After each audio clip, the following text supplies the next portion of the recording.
But I really think it comes back to like following what lights you up. And also, you're not stuck in doing one thing forever if you don't want to. There are solutions.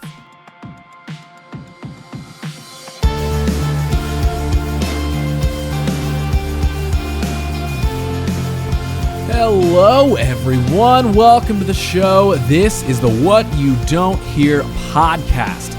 This is a life podcast. It's a story podcast. It's a bit of an open journal dive into people's lives as I sit and I uncover the real story behind my guest's journey, finding out what makes them who they are, digging into the parts of their story that we otherwise wouldn't get to hear. I am your host. My name is Ross Tyson. I'm a creative of many kinds.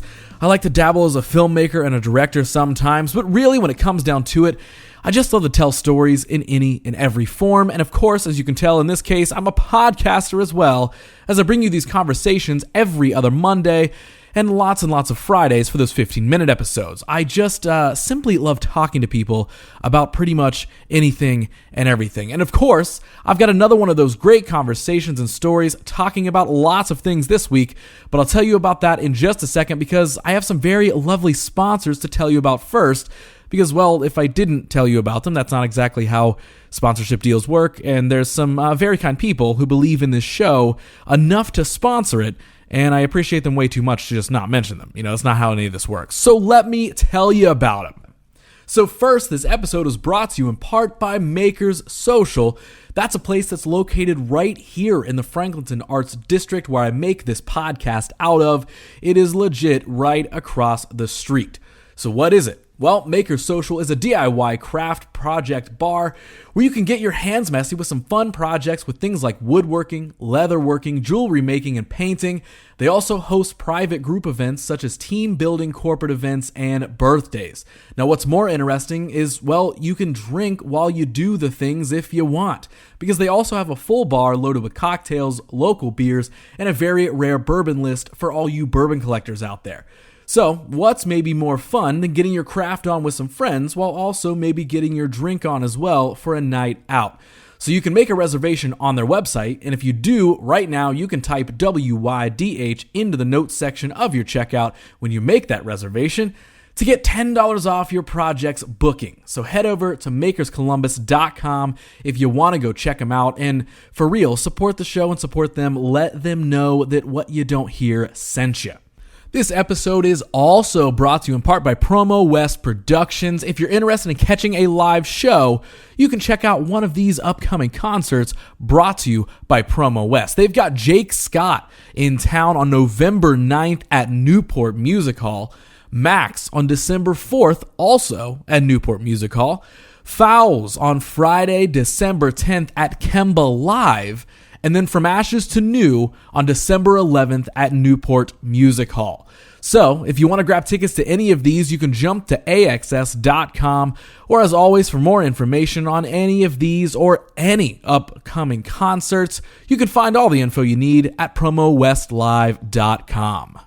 Now, there's also been a brand new sponsor in town recently, and excuse me while I slide past you here and tell you about them. It's Ope Cold Brew. Now, what's Ope? Well, it's dang good cold brew that uses naturally processed ingredients with no preservatives or additives and roasted right here in Columbus. Now, realistically, if you were thinking about maybe skipping past this ad, or you were listening to it and you were like, oh, what's Ope? I don't know.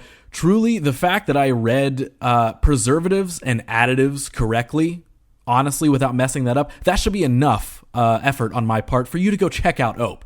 But anyway, you can get Ope delivered right to your door if you want to every single Friday, of course, if you live in Columbus. And you can do that weekly or bi-weekly with their subscription service. And if you do subscribe, you save 10%. Otherwise, they've got 4-packs available at any time for just $20. So if you want to find out more, you can follow them at Ope Cold Brew or visit opecoldbrew.com to grab a 4-pack or set up that subscription. Ope, it's dang good cold brew. Okay, grab your learning caps, folks, because it's an information-filled episode this week as I have a fun chat with Nina Boyce, who is a fertility instructor. So as you can imagine, as a dude, I learn a lot in this episode as Nina dives into what exactly a fertility instructor is, what she does, why she's focused on female fertility in general. breaking down a lot of misconceptions with it all and how female health and the understanding of like things like birth control and everything has evolved over the years from a lot of stuff that we just used to just sort of believe without question. And there's a lot of trail offs in this one too, of course, because as always, we don't just stick to a script around here. You know how it goes. We talk social media, mental health, the balance of all of that, dealing with algorithms, dealing with random internet hate, because that happens for some reason. We also dive into Nina's own health journeys with her family that led her down this path from originally actually being a music teacher. And so just some good mindset talk and focus talk and a lot of stuff in this one. You know how it goes. So let's just get to it. Here it is, episode 71 of What You Don't Hear.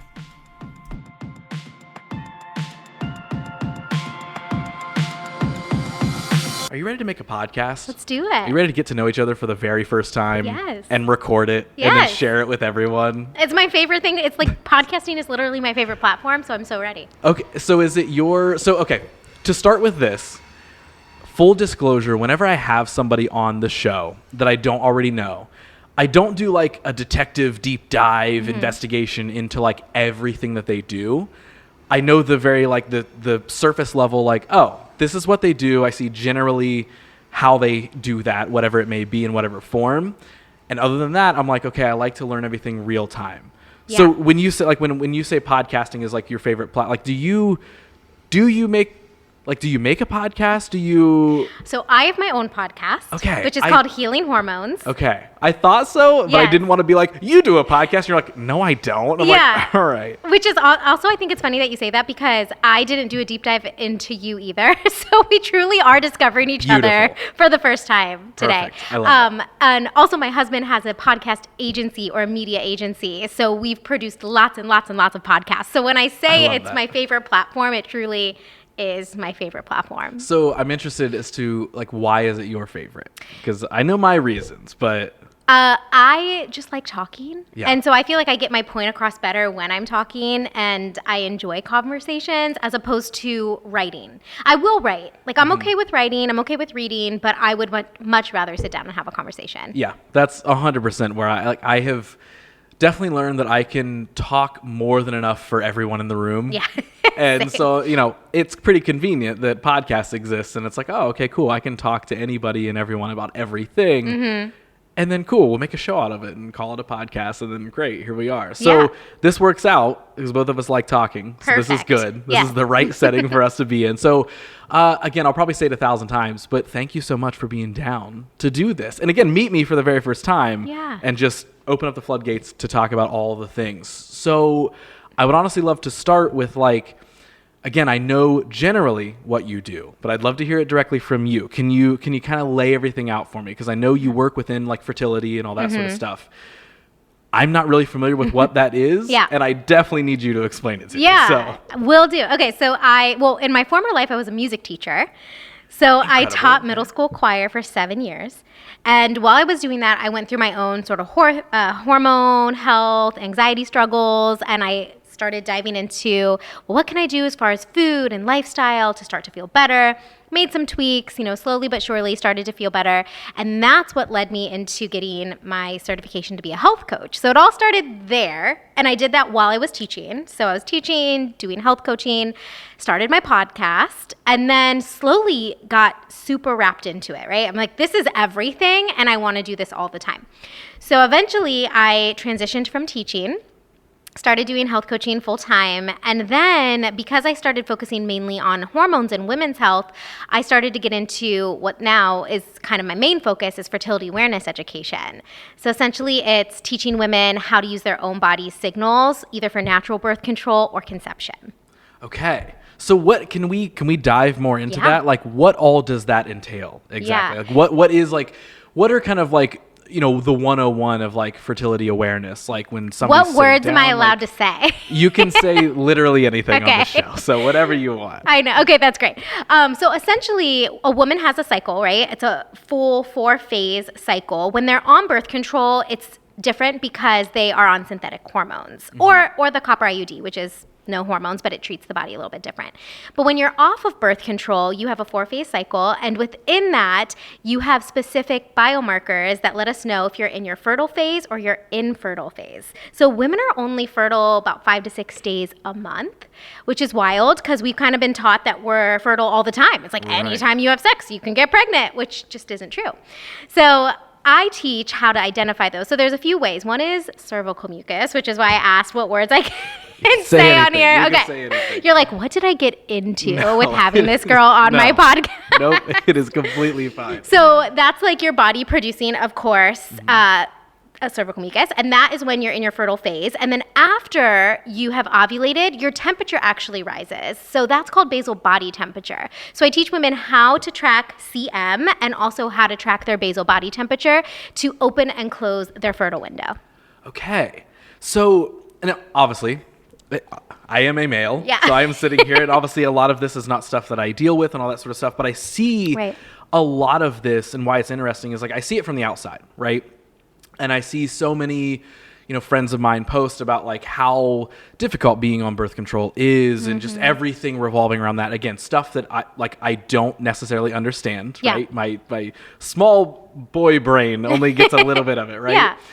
But I see like, I think, and I'm sure the answer is yes, obviously, but I'm kind of just teeing this up for you of like, is there sort of this like wave of change when it comes to not only fertility, but also birth control methods and all that sort of stuff in general? Because I just see a kind of a constant wave of, like I said, so many friends or people that I know, there's kind of just a lot of horror stories about like what birth control does to your body and how maybe is it like, hey, this isn't what we thought it was? Or is it like, it's always been bad, we're just now figuring out? A little bit of both. Okay. I think it's a little bit of both.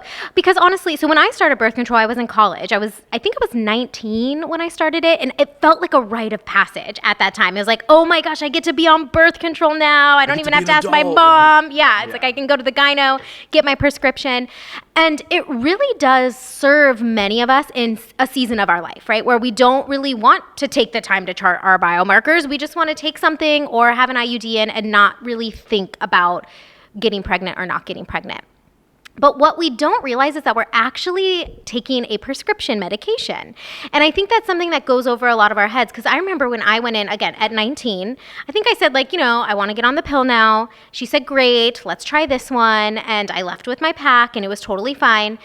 But we have no idea what it's doing to the body. No idea. And if you ask, they don't really have time in a session to really deep dive into what's going on. So what happens is some women, they feel fine, they feel totally fine, no problems, but others like me, we start to feel these like symptoms. A lot of it is mood fluctuations. I know a lot of people that struggle with anxiety, depression on hormones, bloating, acne, just not feeling like themselves. And so now, because a lot of women are speaking up about it, or menstruators in general are speaking up about it, people are like, oh, me too. Oh my gosh, I wonder if that could be my birth control. Oh wait, I didn't realize it was doing all of these things to my body.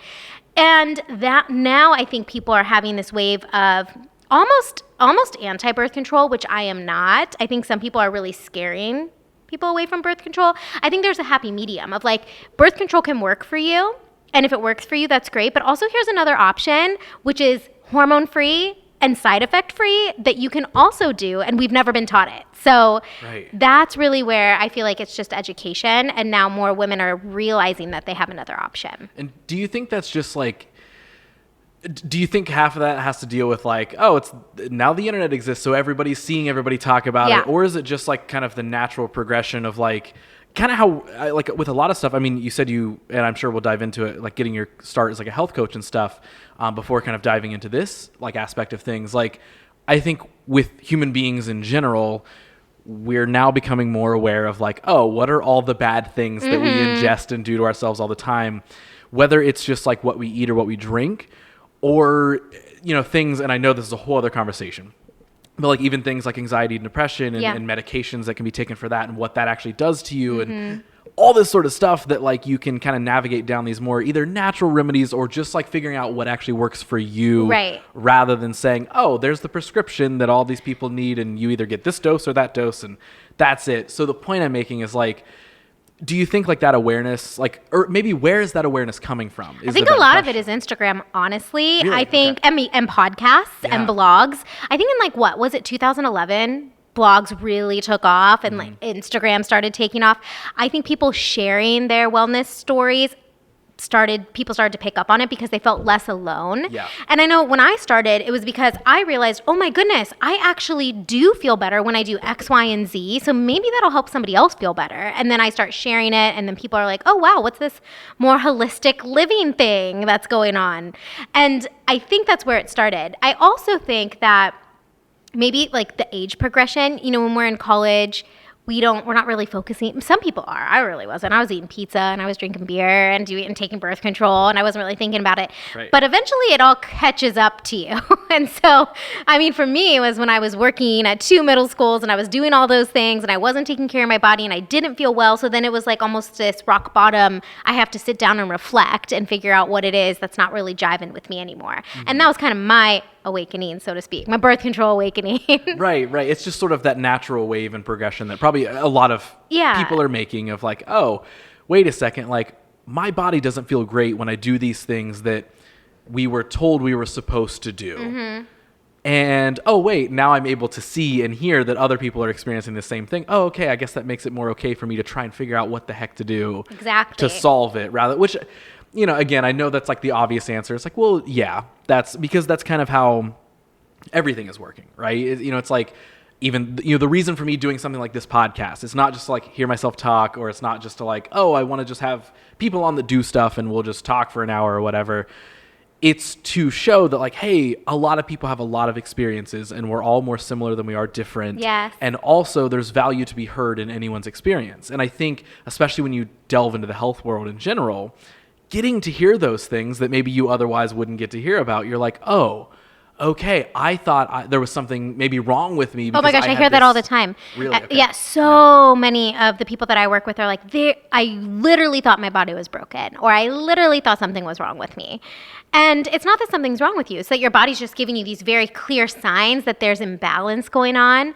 And when you get off birth control, then you can hear it, which is cool too. When you're on birth control, sometimes you can't really hear what's going on. But yeah, I think that's a big thing. Is like a lot of people think they're broken until they relate to someone else. Mm-hmm. And then it brings so much ease, stress relief, right? And nothing's wrong with me. Right. Now, okay, so I know this is like a detail question that we're sort of just diving into, but like, what are a lot of the signs that you know, menstruators like do kind of like realize like, oh, this is something like, what are kind of like the normal things that someone tends to run into? It's like, hey, I'm having this issue. Like, what are the issues a lot of people bring to you? Like, a lot of it is heavy bleeding, cramping, again, mood fluctuations, PMS, all the PMS symptoms that you can think of, bloating, acne, insomnia.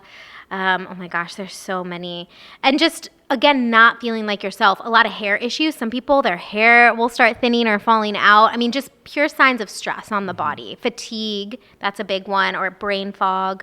But it kind of can be different, like depending on if they're on hormones or if they're off, the intensity can kind of vary. Right. So does that just come from like, and I know this is a stupid question, but like, how does something get formulated for someone's body that has so many, and I know this can go, I mean, we could talk about nearly probably any form of medicine almost, that you know, pharmaceutical stuff that can maybe do this. And again, I'm uneducated on those things, so I cannot actually speak on them, but I'm assuming a lot of things do that. Where does that spawn from? Like, how does something go from like, hey, this is going to, you know, help, you know, women or help menstruators in general with their cycle, or just prevent, you know, getting pregnant? Like, how does it go from that to, wait a second, there's a bunch of bad side effects of this that aren't natural? And because again, like, I know you sort of explained this, but I've seen so many friends be like, as soon as I stopped with the birth control or the whatever, they felt better. I felt so much better. And it's insane that this one thing was doing this. Like, I know this Can is such a broad question. Can I get sciencey on you? It's not broad. It's actually very specific. I can get very specific without doing it. Perfect. So I'm going to give a little bit of science, especially if you do have menstruating listeners that want to know what's going on. So essentially, your body has this cycle, communication between your brain and your ovaries every month. And that causes different hormones to trigger. So starting at the beginning, this is a non-hormone cycle or a non-birth control cycle. You get your period. Hormones are very low, both estrogen and progesterone, your two main female hormones. Then once you stop your period, your estrogen starts to rise. And when estrogen starts to rise, your follicles start developing, those eggs that are getting ready for ovulation. You have medium to high levels of estrogen. And estrogen helps us to feel like energized. It helps us to feel sexy, communicative, really just in our power. It's a really beautiful hormone. And then after ovulation, so we have, the egg is released, estrogen starts to dip, and the hormone progesterone takes over. Progesterone is the natural cool, calming, like anti-anxiety hormone. So you can see that we have these two natural hormones that really change how we feel throughout the month. So that's actually one point that I could dive into much further. But I feel like menstruators need to realize that they're not going to feel the same when they're off of birth control every single week because they have low hormones, high estrogen, lower estrogen, high progesterone. And it's actually a really cool thing that you can harness, realizing that these hormones make you feel different. But when you're on hormonal birth control, what it's doing is it's giving you a low and steady dose of synthetic estrogen and progestin. So there's different pills, and some don't have estrogen, but kind of across the board, like the combo pill that a lot of people are on. So when that happens, it shuts off that communication between your brain and your ovaries. So instead of having this hormonal orchestra and having these different highs and lows and ways that you feel throughout the month, it's just sort of flatlined. And so sometimes when that happens, certain bodies that are really sensitive, they can pick up on that and they don't feel really like themselves when they're on hormones. In addition to that, there's been science and research studies done that say the pill can affect the gut microbiome. So we know that when there's things going on in the gut microbiome, that can affect how we feel, digestion, mood, acne, bloating, all of those things. Also, it can deplete important nutrients and minerals. And so when all of these things kind of play together, it's a snowball effect. And some people, again, they can feel totally fine. And others, after years or even like a few months, they start to think, wow, this doesn't really feel like me anymore. Right. Okay. So was all of that developed from just the standpoint of like, hey, we're going to make birth control so these women can't get pregnant? And like, was it just like was there even, because like hearing all of that, again, as an outsider, I hear all of that and I'm like, okay, that's a lot of stuff to balance. And to me, I'm like, okay, why would you do something that voids the natural flow or balance of someone's human body? Is that the trade-off of like, oh, well, it's doing this thing so it prevents this one thing? It kind of is the trade-off, I think. Okay. Because, and if you, there's a documentary that came out called The Business of Birth Control, and they kind of go into some crazy things when birth control first came out. I think it was like the 50s and 60s. And really, it was a revolution for women. If you think about it, women never had this option to prevent pregnancy. So it did open the doors of us being able to go to work and do what we wanted, or to not have to feel like, oh my gosh, I'm pregnant and now all my goals have to be thrown out the window. So I don't want to negate the fact that it was a huge thing in women's rights. It totally was. So really, part of it was this pill that prevents pregnancy, and it was really supposed to be designed just to prevent pregnancy. But then we started using it for other reasons too, and it was to heal our bodies or to mask symptoms. And a lot of people that have been on birth control, they think that the pill is actually healing their body, when in actuality it's not. It's just, again, suppressing their symptoms. It's a Band-Aid solution. So now so many people are on it, not just for pregnancy prevention, but actually to not have those painful cramps or to not have that PMS. It can go both ways, right? It can help with things and it cannot help with things. I think it was designed to be used for like a shorter amount of time, right? So it's like in that period of time where you don't want to get pregnant. Well, now so many of us, we're dating or we're not in committed relationships and we're not like having sex for a small amount of time to not want to get pregnant. So it's just, I think it's gotten overused and now it's causing a lot of problems. Yeah. Like society has changed from the classic, like, yes. Oh, once you get out of high school, you're going to go to college and you're going to fall in love. Yeah. And for this amount of time, you're either going to start a family or you're not. But right after that, you're going to. Like, yes. You have that classic, like, the white picket fence sort of like weird thing that was around. And obviously, I'm not saying that that's exactly what it was. Right. But probably that mindset has shifted. And because now, I mean, there's, and not that this has never happened before, but now I think there's a lot more awareness or a lot more openness around like people also just being like, I don't ever want to have children. Exactly. There's that too. Mm-hmm. And some of those people don't want to be on birth control either. So it's like, what's their option if they don't want to be on hormones for the rest of their life just because they want to be child-free by choice? You know, and that's a tough situation for some. And so I know this is another detailed question and we sort of touched on this a little bit earlier, but I'd love to like dive into, what is even, and I know it's different for each person, right? Anytime I've had like a health related person on, I'm like, okay, I know I'm asking general questions, but it's so specific where whoever you're sitting down with has specific issues or problems that they want to solve. But like in a general sense, if you can, like, what are the steps you help people take when they do come to you and like, hey, I'm having these issues and I think it's coming from the birth control. Mm-hmm. What is it that you're walking someone through? Like, what are those like general sort of steps or like the approach of like, all right, here's how we maybe, hopefully, can solve some of this? Mm-hmm. Honestly, there really are some foundations across the board that I think everybody can find useful and can really help them. The first is just simply nourishing your body well, because a lot of us are under eating and we don't even realize it, or we're restricting and we're not balancing our blood sugar. So the first thing I tell people is, are you balancing your meals with a protein, a fat, and a carb at every single meal? In a ratio that feels good to you. Most people aren't even getting enough protein, and that's going to be able, that's going to keep them satiated, that's going to keep them full. They're not getting enough fat, which is what actually builds healthy hormones. So there's a lot of inconsistencies with that. So first is like, are you balancing each meal? Are you eating frequently enough? Are you eating breakfast? That's like a huge thing for women. If your blood sugar is out of balance, so imagine this, you wake up, you don't eat breakfast, you have a cup of coffee, your blood sugar soars, then you're not eating until like 1 o'clock because you're busy at work, so you grab something quick, your blood sugar spikes and drops again, and then you maybe like scarf a huge dinner down because you're starving, and then it's like all starts over again. And so the whole day you're just on this blood sugar roller coaster. That's a huge stressor on the body. When we're getting off of birth control, we want to calm all the stressors that we can. So that's the first one. And then the second one is going to be, we focus on gut health too, which is broad, right? It's broad. But a lot of times it's like, well, what can we do to help you digest your food better? Is that digestive bitters? Is that taking a good probiotic? Is that adding in fermented foods into your diet? I mean, it doesn't have to be anything crazy. Yeah. So it's a lot of those, like, so there are those kind of foundational health methods that it's not just like, hey, don't like your birth control? Well, you got to just dive off the deep end. It's like, no, there are like actual kind of measures that you can take to ease yourself like into that process. And they come from, it's not just like, at least I'm assuming it's not just like stop taking it and just, I don't know, go, I guess. So you actually can.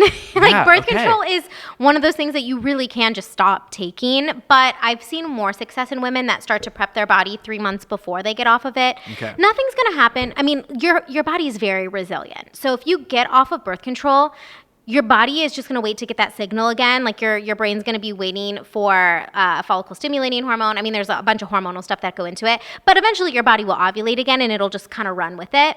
But yes, you can stop it. But if you kind of prep your body for 3 months, and this is also minerally and nutritionally, like, are you getting in a wide variety of minerals? I'm talking like magnesium, sodium, potassium. I mean, just getting in all these little minerals and nutrients to help build back what may have been depleted from the pill. Yeah. Okay, so I want to uncover like what got you, because I know you noted earlier a little bit, but I want to dig into it. Like, what got you so focused on the fertility portion of things and everything? Like, what was it that kind of shifted the energy into that realm? I honestly did not love 100% hormone coaching full time. So I was doing just health and hormone coaching one-on-one clients, and it was great, but I realized my passion really lied more in spreading this natural birth control awareness. And so that's when I got certified to actually teach fertility awareness, because it is two different things. I mean, there's one thing where it's your cycle charting and you're kind of assuming by a calendar that you ovulate roughly around the same time every day. And so it predicts your fertile window for you. And that's where like using an app, a lot of people will use an app to predict when they're fertile, when they're off birth control. Fertility awareness method is very different. It's methods and protocols and, doing the cervical mucus charting and tracking your basal body temperature. And that's where like the 99% accuracy comes in with birth control. So I just became so passionate about that. And I wanted to teach my clients that and know that I had the backing and certification to do it. And so since I started that route, that's when I did my course. And so I'm just like, I want to focus mainly on this just because it is really, it's just satisfying to see other women finally getting that light bulb moment of feeling empowered by how their body actually works. Right. So I want to rewind even a little bit more. Yeah. What got you into wanting to, even become a health coach of any sorts in the first place? Yeah, when I was teaching, I was honestly living like I was just saying you shouldn't live. I had coffee in the morning. I was like ending my night with wine. I was surviving on granola bars. I mean, not eating enough, just not good stuff. I remember one time I passed out in the middle of the day because I just had too much coffee and I wasn't eating enough. My husband had to come pick me up from school. So it was that led me to holistic health. So I knew I needed to make a change. I also was not feeling in alignment with my birth control anymore. I was like, maybe it is this. Maybe, and it was a part of it, right? It wasn't everything, but it was a part of why I wasn't feeling well.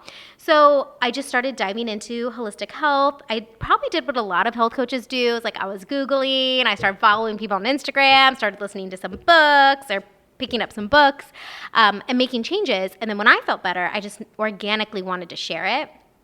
So I got on Instagram, then I did the Institute for Integrative Nutrition, got my health coach certification, and then I kind of ran with that for a while. So was it just the idea that like these things that you were learning and uncovering for yourself, was it just the like motivation of like, I do want to help other people uncover this? Like, was that kind of the push of like, I want to go get certified, I want to go do this thing, and I want to help other people? Mm-hmm. Well, I'm a teacher at heart. So if you think about it, I went to school for education. I've always taught. And so I felt like it was a natural progression for me. I was just teaching in a different way. So I guess, I don't know, I guess I just like to teach. So something that I'd be interested to hear your take on, and this is something I continuously forget, like anytime I have a health coach or something on the show, I always forget to ask this question. Because obviously, no matter what, like there's always a discourse about something. There's this side likes this, and there's somebody else who's always like, that doesn't make any sense. Yes. Rather than just being like, oh, hey, cool, yeah, whatever works for you, right? Like, what do you feel like when someone says holistic health? What are a lot of like the pushbacks, or even in the fertility realm or anything like that? Like, what are a lot of the pushbacks that you see that honestly can kind of be debunked? Like, and I'm not trying to put you on the spot of like, give me 100% factual statements, but it's like, whether it's more opinion or it is factually backed, like, I always feel like there's a discourse surrounding all of this stuff. And again, I can just speak from my point of view. It's like, I'm not the epitome of health when it comes to anything. But I also fully, like, I love the idea of living a holistic lifestyle. But, and like, I also can sit and, listen to somebody say, hey, here's why a plant-based diet is great, or here's why here's why going to the gym all the time is great, like whatever, right? And at the basis of all those things, there is good. But obviously everything has certain things like, oh, maybe it's not, because again, I think a lot of people forget, maybe not everything's for everyone. Right. But it's like, at the same time, I can sit and I can be like, man, that person living a plant-based lifestyle, that is so awesome. But I will sit and I will say that as somebody who eats meat a lot. Same. But I'm not sitting and I'm not like, why don't you blah, blah. I'm like, oh, that's sick. Like, that's so cool that you figured out, like, I'd love to try that sometime and see what happens. Like, I don't know. You know what I mean? Like, I think if you pick a topic, you can find research to back it. I mean, and again, everybody's so different, right? So of course, somebody that's thriving on a plant-based diet, we don't know all of the individual genetic makeups of their body and their stress and those things. a lot of the women that come to me will come from a plant-based diet. And I'm like, oh, we need to get some of those bioavailable amino acids from animal protein because that's going to really help your mood.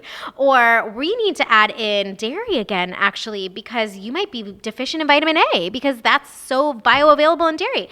And so there's these rules. There's like these blanket statements. And honestly, when I had my daughter Gia, I feel like I came right in the middle because I, for a while, was on the end of holistic health where I was like, no medicine, no this, no that, bad. Because when you get in an Instagram tunnel, do you know what I mean? Like when you start following one thing, that's all you see. Then the algorithm is going to show you only those things, which is... And you're a little brainwashed. We're all a little brainwashed. Yes, because have you watched, not to trail us off, there's man, I can not remember the name of it. There's a documentary on Netflix that came out last year about the algorithm. Yes, and now I can't remember what it's called either. I can't either. The Social Dilemma? Yes, that is it. And it explains to you exactly how, which is why so many people are like, I'm either on this side or that side. And it's because, like, if you're not consciously thinking of, like, what else can I seek out? Can I seek out maybe the opposing idea of what I think and maybe learn something from that? No, you can't because you're funneled through one thing. Because it's going to keep feeding you. So anyway, that's a whole trail off. But it's true. And so I remember then when I had my daughter, I was going to do the all natural birth. All births are natural. So, you know, it's just like a non-medicated birth. And it just didn't work out that way for me. I labored for a long time. I ended up getting the epidural. They had to... give me Pitocin to get my contractions going. And I remember I felt so much guilt of like, whoa, what is wrong with my body? And then when I had my daughter and she had some skin issues and allergies, I was like, what did I do wrong? Was my gut microbiome not well? Like I can't possibly give her medicine. And then she wound up in the hospital for a UTI and they were shoving her with like Tylenol. And you know, I just had a breakdown. And it was really like a come to Jesus moment for me where I was like, there's balance in this. Like there's good in Western medicine and there's good in holistic health and we need to find the middle ground. But people are so like tied to their extreme that I don't think we see the benefits of the middle ground. And I also want to add this too, and this might be another conversation, but in women's health, there's not a ton of really great research on our bodies. And so I think a lot of OBGYNs or Western medicine doctors, they'll say, you're all saying this about the pill or you're all saying this about women's health, but the science isn't telling us this. And I'm like, well, what if we listen to women and their stories and maybe the science needs to catch up, you know? So I think there's also like a disjunct between funding and research and women sharing their experiences, and it hasn't really caught up yet. Right. Do you think that is like changing for the better, or do you think it's kind of a constant kind of butting of heads? Like, I think, but the problem is there's money in making birth control, right? And there's not money in teaching women fertility awareness, for example, or teaching women how to balance their hormones through food and lifestyle. There's no money in that. But if you give someone a birth control pill to ease their cramps, there's money in that. So It's kind of hard because I don't know if it'll ever really change. I feel like it's just more of a broken system. It's just like, does the individual become more aware of what they can do for themselves? Right. It's like, it's probably not going to change for the masses necessarily because, you know, again, and this is a whole other podcast conversation, but like, unfortunately, a lot of the way that a lot of things work are sort of just set up in that way, honestly. Right. Like, oh, well, the money is in this, and they're probably just going to do it this way, even though these things make total sense to happen. So yeah, it is probably going to be that like, hey, yeah, it's just natural. Like people are becoming more aware of. We have to be our own advocates. We really do. Yeah. And that means you might come up with pushback against people that it's like, whoa, where's all this coming from? And also there is some misinformation. Again, if we go back to the Instagram thing, like not every influencer is going to be saying the correct information. And so a doctor might pick up on that and say, that's not accurate. But really, you just have to do what feels best for your body, be your own advocate, and find your solution. That's the wild thing is like, whenever I am like, and I know it's just the internet, right? And everybody wants to argue everything on the internet. But it's just like, it's so wild to me. Like whenever I see, I don't know, a post of any kind where someone's like, man, like my body and my health and my life changed because I went plant-based 6 months ago. Or, man, I found such a healthy balance of how I eat meat now and it's so awesome and blah, blah, blah. Or literally anything. There's always people that are like, this is so incorrect. You're stupid. Again, I know that's just the internet, but it always blows my mind. that I'm just like, I can never, like, I don't think there's probably one post anywhere where somebody's not bashing it somebody's or not like, flipping it on its head. This is the dumbest thing. Like, this is actually why. And I'm like, how do all these people find these random facts also? Because it's like, it'll just be like person with like Transformer as their profile photo. And they're like, actually, the facts state that in 1970, 97% of people had to have meat or they would die in 6 months. And I'm like, how do you know that? Where did you get this from? I posted something on TikTok a while back. On my podcast, I had somebody who talked about castor oil and the benefits of castor oil and the science behind castor oil and how it can help with like stagnation in the uterus, how it can relieve cramping, how it can support hormone balance. I mean, so many cool things. They're the expert. I mean, so I brought them on to talk. And I think I posted something about castor oil, whatever. And somebody was like, this is fake science. There's no literature out there proving that castor oil does anything. And I'm like, whoa. Can I just share what I'm talking about with a guest on my podcast without you coming back at me? Or also, like, can we all just get along? Also, can we all just get along? And like, because I think that every time I have, I don't know, any health related person on the show, I'm always like, is there going to be somebody who's like, and it's for sure there will be. It's like only happened luckily maybe a couple times here and there where someone's like, oh, well, this wasn't a good episode. And I'm like, because it's not even targeted really at you. Like, you're clearly not the person who's going to gain something from this. Like, you can't sit and say, well, that person's saying that we should only eat plants all the time. I like eating meat, so they're stupid. And it's like, according to you. I think that we need to be okay with change. I know quite a few people that were vegan, like hardcore, I'm vegan. And then they switched later on after they didn't feel as great. Yep. That's fine. And, maybe you were preaching the vegan praises, and if it works for you long term, I also have a family member who's been vegan long term and feels fantastic.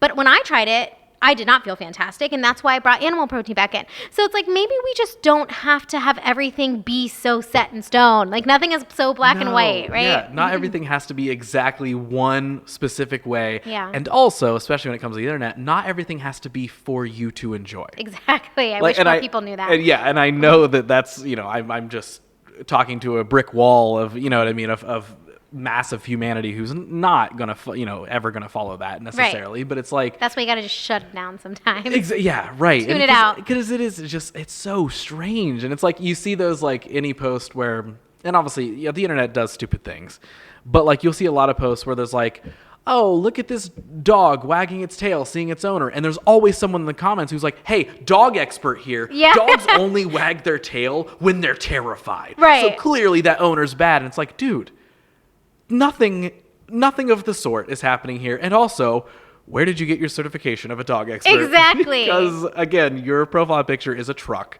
Well, you're so right. I mean, it is always, or like a picture of a cat, right? Like, that's like, so, like, maybe that's it. Maybe it's the cats just talking shit on dogs. Maybe that's they're pissed and they got to say something. We'll have to pay attention. But, we're all experts in our own little niche of the world, our own little corner of the world. So if we want to go and fight our own personal injustices, like, we can, but it's just going to get really tiring.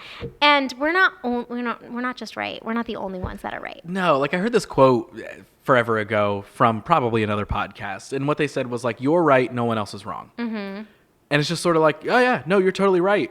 That doesn't mean that person's wrong. Right. Dealing with most things, of course. Like if someone was sitting here and was like, murder's great. yeah, they're wrong. Well, I don't know. They're wrong. I'll hear out your perspective just to see, because I'm curious, but that's pretty incorrect. So with the basic thing, there is some black and white in those terms. Yeah. But how someone's living their life, or what they want to do, or what they don't want to do, like whatever, it's like, and again, that goes for so many things. Well, I even want to bring that back to birth control, because sometimes people will get on my case like, oh, birth control has really helped me. And I'm like, that's fantastic. It also helped me. I did it throughout college. And then I even did it for a few years after college until it wasn't working for me anymore. But I didn't know that there was this other option of fertility awareness method. And I think that's the thing that I'm trying to say is there's the hormonal birth control pill, and here are the different kinds, and this is what they do to your body. this is what the IUD does, this is what the copper IUD does, and this is what, fertility awareness method can do. And so now that you have all the information, which one works for you? It doesn't have to be hormones or no hormones. Yeah, it's not anyone or yourself stepping in and be like, hey, I'm going to change everything about you. Right. Because I posted this thing and you need to listen to me and you happen to see it. And that means I'm saying it directly to you. And again, that's just a human being thing in general that I also think there's a lot of stuff to I think human beings are also just learning how to even use social media still. Yes, it's been around and that sounds super deep, but not that long in the grand scheme of things. No, and I don't think that we are equipped still. That wasn't a social dilemma. I don't know if you remember, but they talked something about the years and years and years that humans have been alive and how we just have not caught up to the demands technology puts on us. Right. It was this short time frame, and we just have not evolutionized. What's the word? That's not the right word. Evolved. Yeah, thank you. Yeah. We've not evolved to be able to cope with that constant stimulation all the time. No, and that's a conversation I've often had with friends who are super caught up in social media for better or for worse, whatever, or they're feeling just negatively impacted by it, or they're getting hated on, getting some hate for something, whatever it may be. I'm like, that's annoying. It's annoying that person said that thing or whatever. That is for sure annoying. But we also have to literally strip it down to caveman thoughts. We are not equipped to have thousands of people be able to tell us that they hate us all at once. Oh, no. We are not. So if that's happening, or even if it's one person who you don't know, because I've experienced that, where I've posted something and I'm I remember posting a clip from a short film I made, and I posted it, and somebody commented, was this was really the best acting take you thought you had, and I'm like, that hurts a lot. Yeah. But then I also was like, who even are you? I don't know who you are. Yeah. And you happen to find this because, again, the internet is just, everyone can find everything, and you chose to be hateful or negative or whatever, and why is that now affecting me?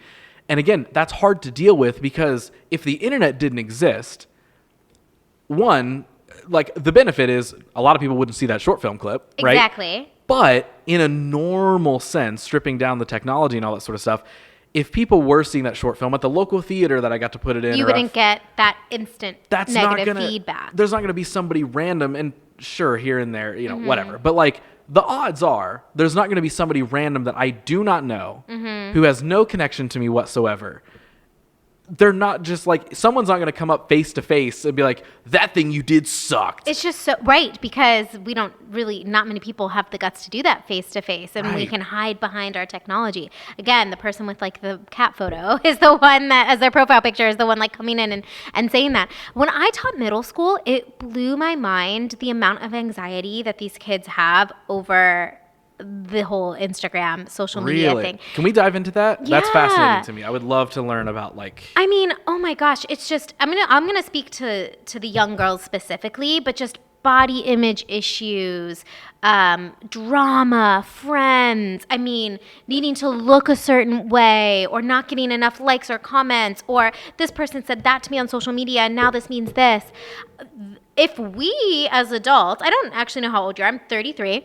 If I have trouble processing mean comments on social media and I'm an adult, how is a 13-year-old who is processing their own, we're all kind of processing our own negative thoughts too, but they are just working through that. Yeah. And so how are they so it just is kind of wild to me to think that social media has really caused all these problems. But I think there has to be, again, going back to, there has to be a balance. I'm addicted to my phone. I admit it.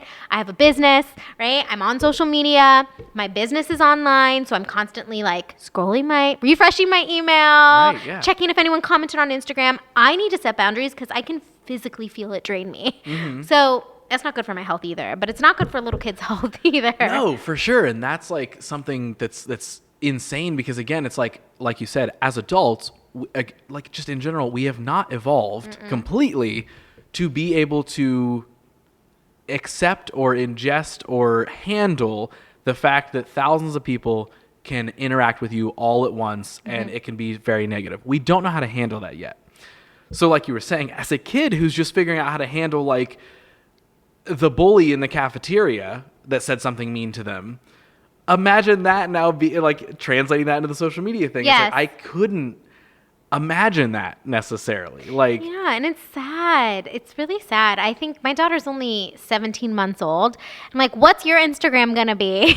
Right, yeah. Maybe it'll go away, but I'm sure it's going to be something else. I mean, I guess we're always going to have something, but I don't know. I hope we can find a way to just say, like, this is the good that comes out of it, and then find some way to like teach or balance, or maybe we're going to have a new like wave on mental health for these young kids and teaching them how to process these kinds of things. I feel like that is kind of already popping up. And I mean, because again, something like The Social Dilemma, that documentary exists to try and maybe educate some people in a way of like, hey, this is what you're experiencing on social media. And again, it all circles back to like some of the things that we were talking about earlier when it like deals with money and all that sort of stuff. It's like the internet is now like advertising and all that sort of stuff. Like all of that revolves around like a machine and money. And so it's like, well, if somebody can't sit in like, look at everyone's complaints about like a platform like Instagram. Truthfully, I think it's a pretty bad app now. I don't think it's that great. I don't love it anymore. It's soul sucking. I use it the most because Same. I'm also that person who's like, I can't get into TikTok. I'll watch some funny ones. I'll post some stuff here and there, but otherwise I'm just like, dude, this just doesn't, because I'm also becoming an adult who's like, I don't want to rely on the internet for me to feel good. And so I'm like, I don't care to make a TikTok or whatever. Again, if you do, that's awesome. Love it. I wish I could. I'm jealous of you. I'm trying. But it's like that whole thing of like, unless you can figure out that balance, unless you know like how to get a handle on your uses of social media and all that sort of stuff, like you look at all of like those natural complaints about Instagram anyway, and it's like, okay, the one battle is what's your balance with social media individually, but then it's also like, okay, but the algorithms are also working to do certain things, and then you dive back into to get back to the money thing. Like Instagram is filled with advertisements everywhere now, and it's like, that's not really going to change. And then on the flip side, as a business owner, what if I want to make use of the advertisements so I can have other women understand and become aware of fertility awareness method? Then I'm at this like crossroads because am I feeding into the whole thing? But sometimes when Instagram pops up something that's interesting to me, I'm like, thank you, Instagram. I would not have seen that. It's because, they know my inner workings. I think we need to realize, it goes back to what we were talking about earlier. I think we need to realize that our little sliver of the world on Instagram is not the entire world. And so if we can process that, we know that we're just going to utilize it for what it is.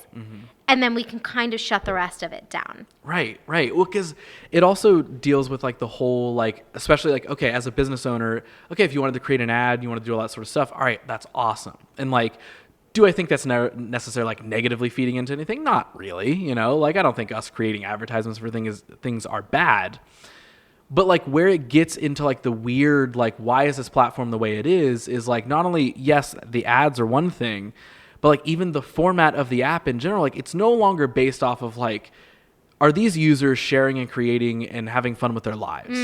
It is, how can we make you a part of the machine? That's so true. Yeah. So it's like, that's why you see everybody complain about like, why can't we just have a chronological feed? Right. Why am I seeing an ad every other post? Why, and this is like literally factual, why does somebody have 12,000 followers or whatever amount of followers, but naturally there is data that literally is like Instagram shows your stuff to within 1% to 5% of your followers. So my question is, what's the point? I know. I've thought about that myself. Again, as a business owner, I'm like, what? I'm really close to that K. I'm like super close to the 10K. And I'm like, why do I want it so bad? Like, why do I want, and how many of the people that choose to follow me are actually seeing my stuff? Because I will post something or share something or email us is really where it's at if we're talking about like business. But I'll post something and people that follow me on Instagram, they never see it or know it. Nope. But then is it my content? Am I not producing good enough content? Is it the algorithm? And that's the other battle though, is because there's this constant back and forth of like, half of the argument is like, well, are you creating engaging content? And the other half of the argument is like, what if somebody doesn't want to create engaging content? I know. They just want to post something so their friends see it. Like, there are close friends of mine who, like, I'll be talking to in person. I'm like, oh, yeah, when I posted that short or that skit a couple weeks ago or the episode of the podcast I released, they're like, wait, when was that? Because you have to actively engage and like and comment on all their things for it to come back. It's so frustrating. And if you don't do it enough or quickly enough for the algorithm to be like, oh, yeah, you like this. And like that, again, that's a whole larger conversation that I'm not educated enough to really speak on. But as a user and somebody who is affected by this stuff, I can sit and say, like, I don't think it necessarily makes sense for an algorithm to be choosing what it thinks I like. Because I also think what that does is put up a blockade of experiencing and liking something new. Totally. And it's the classic, it's the sliver, it's the tunnel, it's the tunnel vision. Like, that's the weird thing about social media now is like it is literally just creating a bubble and it just traps you within that bubble. Really? But it's a bubble filled with a bunch of amazing things that you love. Until you get sick of only seeing that and you want to see like your mom post her beach vacation picture and it literally is and like, you can't even see it. Yeah, it's like, could I just take in something random for it? Like, maybe I don't want to see a TikToker dancing and pointing at 5 entrepreneur tips. And then I feel like I have to do that, right? Because I need the algorithm to pick it up and to share it. It really is a frustrating thing. I'm like getting worked up talking about it. Know, it's like, oh, I got to post my reel when we're done with this because I can't miss a day. It's just a lot. It's a lot. But then on the flip side again, and I don't know if you have a lot of like small business listeners, but on the flip side, it's like, well, it's also free marketing, so I should use it. And that's the give and take, right? It's like, that's why it's everything we've been talking about up to this point as well. I can sit and can I say I don't like the way that the internet and algorithms and social media work? I can say that. Do I also use them all the time? Absolutely. Because I found the balance of what I'm okay and not okay with. And I also, yes, 100%. Going back to like the short film thing where I got that weird comment. If I made a short film and the internet didn't exist, like social media didn't exist, how do I get even 10 people to see it? Yeah. I need to go around Columbus and hang up flyers and say, Ross Tyson's new short film is going to play it. But even before that, I need to find a place that will play my short film. And so it's like, I do think back to that of like, man, people who did things, started a business, created stuff, whatever, back in the day, man, the work you had to put in. It's like every classic movie you see where like the musician is going to every local radio station, handing out their cassette or their CD saying, please play this tonight. Right. You had to rely a lot on others, right? You had to rely on somebody else to like make it big for you, right, or to blow you up. And now, but that also puts a lot of pressure on us as creators because it's like now you feel like it only relies on you. But sometimes when I think about it, my course, it's like hundreds of women are in it. It's all because of the internet. Exactly. It's all because, how would I have reached any of them? It would have been very local. I would have like had to do a lot of in-person stuff and maybe word of mouth it would have grown, but you really do have the opportunity to reach a lot of people in your bedroom apartment. Exactly. You and I would not be sitting here right now, probably, if it were not for social media and the internet. So again, just like with everything, there's a positive and a negative. And I think it's just like, again, how do we individually experience it? Like, I lean into like, if I don't like something or I'm bored of something or something's affecting me negatively, I will unfollow, I will mute. I'm not so worried good about, of you because like, not all of us can do that. I've started to do it too, but that is a quality that I think we need to learn, that we can mute, that we can unfollow. Also that we can just, I have to shut my phone off. I have to delete the app on the weekends. Like there are certain things that I have to do to make sure my thumb just doesn't click it. Right. And see, like I even though I've been a big user of social media, as it's grown over the last handful of years and all that sort of stuff, like I think I've also found I found myself in a place where I individually know how to not let it get in the way of like real life. Like, will I sit and like, if I'm in the middle of like a video edit or something and I like am waiting for something to render or whatever, I'm taking a break. Absolutely. I'm grabbing my phone, I'm scrolling, whatever. But there's also something that like, and maybe this is just me, but there's also something pretty quickly in my brain that's like, nah, this isn't anything. All right, we had our break. Let's figure something else out. And whether that's going back to work or just like chilling and doing something else, like let's clean up the apartment a minute. Let's like whatever. Like I feel like I have found a pretty good control over my uses of social media because I definitely have friends who are like, I have to delete my social media every other week because I'm just so like trapped in it, and I see negative things, and I get angry and blah blah blah. And I'm like, okay, like I do think that like even though there's tons of problems with social media, and it's always going to find a way to kind of reel you back in, just like with everything that we've been talking about, there's ways that you can manage it. There's ways that you can find that manageable balance of like, all right, whether it's good, whether it's bad, that's a whole other conversation that's always going to be now a discourse that people are having. What's good and what's bad about it? Well, everything all at once, right? Yeah, all right, the things that we just talked about. Exactly. And I think it's just like, again, it's the individual. It's like, well, do you hate seeing those things that pop up on your Facebook feed? Do you hate having those people on your feed in general? Do you have like whatever it is, like you can control that. Yes. You can absolutely control that. And I think sometimes it takes a little bit of like inner work, because my thing is it's become a habit, right? It's become an addiction almost, where if I have a pause from something, let's say I'm chilling at the end of the night and I'm watching Hulu and there's like a Hulu ad. My hand goes to the phone to scroll during the ad. Totally. I'm like, no. I just need to stop. And I think that's a me thing, right? It's like I'm a busybody. I'm a go person. So if I have downtime, I want to grab my phone. I notice at a stoplight, I want to grab my phone. Oh, I do that. Absolutely do that. So it's like, okay, it's been very, it's been a challenge for me, but I've realized like that's kind of my thing right now, is to work through that social media addiction. There was some people on another show were having a conversation about this. And like what someone said was like, people need to learn to let themselves just be bored sometimes. Yes, we forgot how to be bored. We forgot how to just be bored a little bit. And when you don't have to be, of course, why would you want to be, right?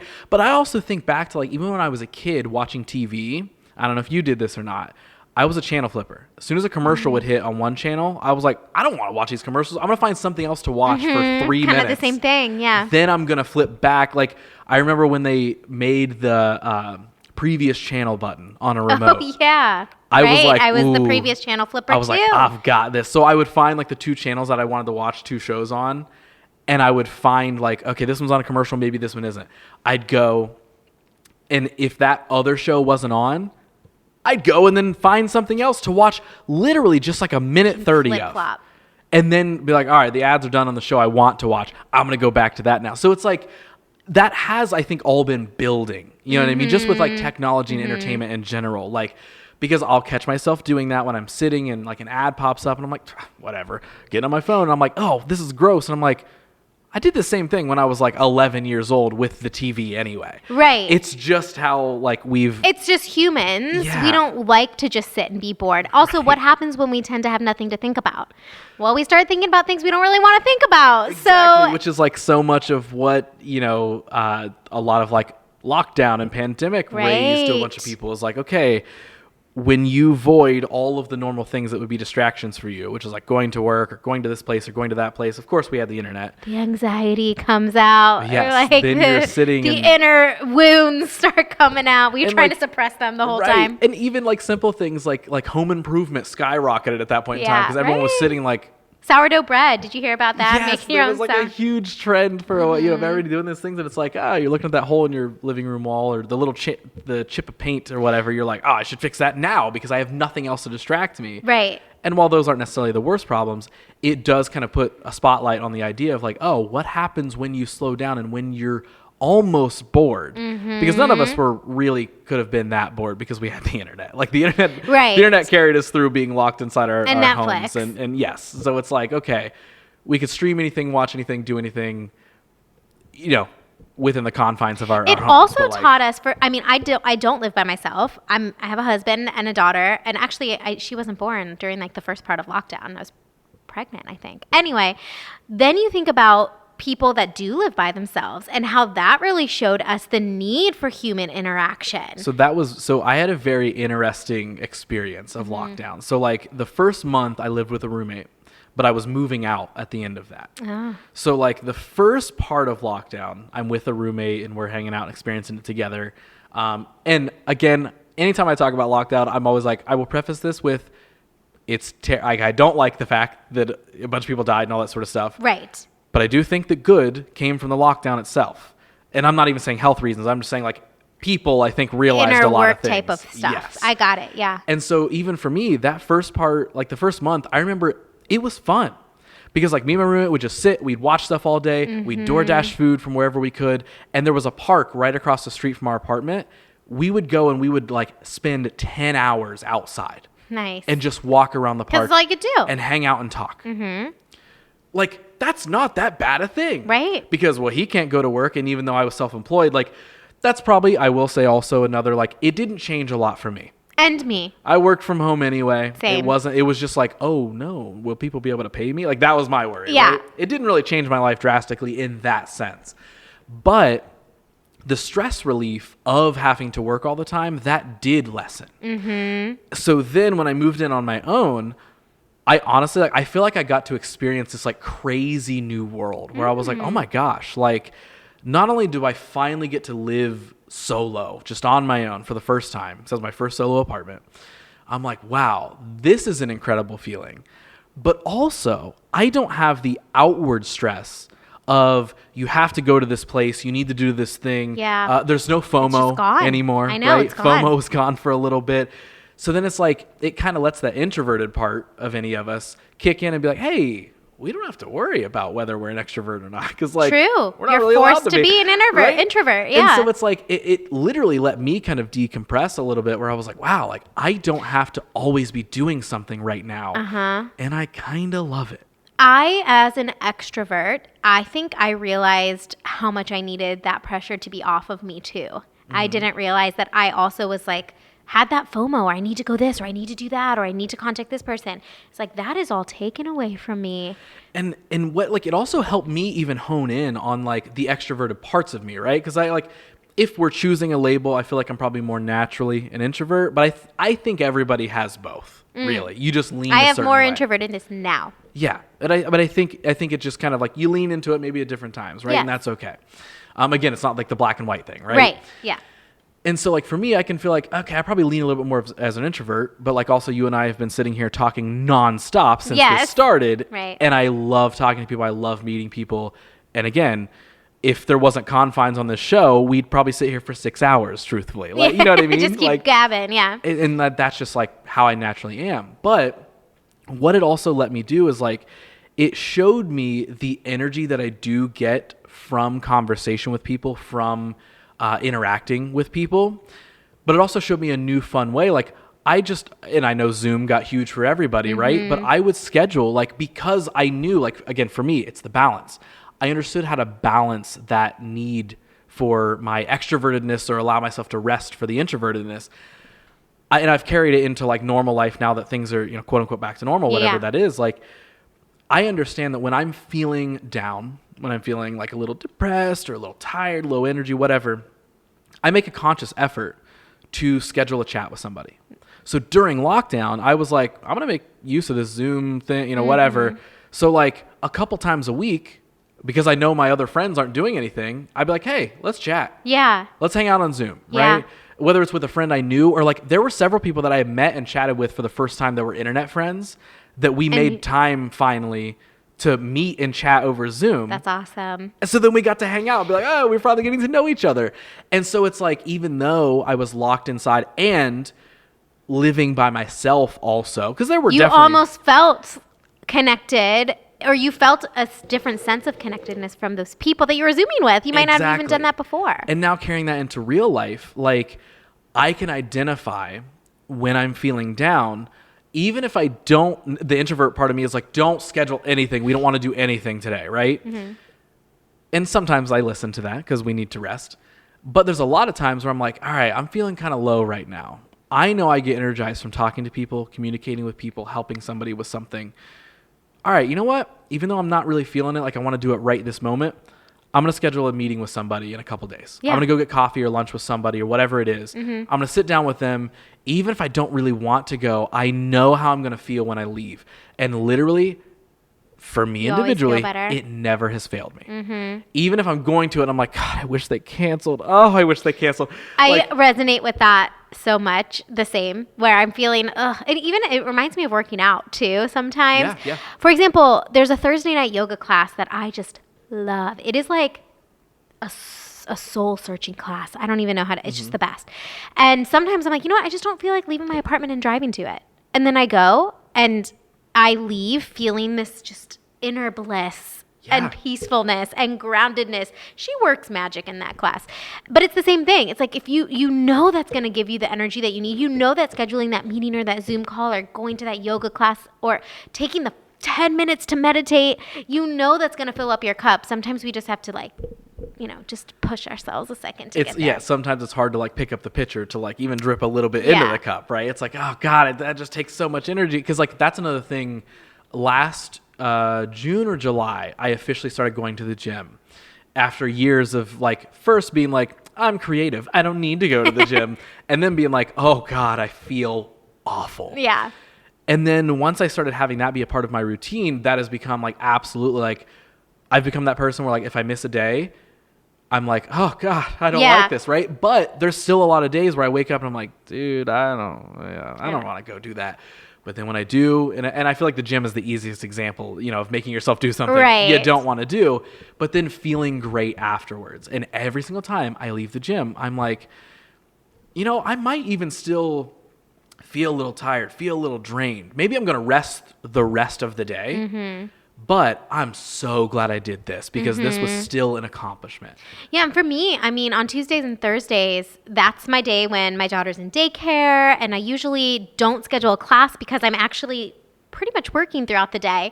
But I'll try to go on like a 20 or 30-minute walk. Like I walked to pick her up from daycare today, and even that, it's like you don't have to go to a full-on 60-minute workout class or lift heavy at the gym. Sometimes you just need to get up and just power clean your house or go for a 15-minute walk. Do a thing. It's just an energy switch, right? That's really what it is.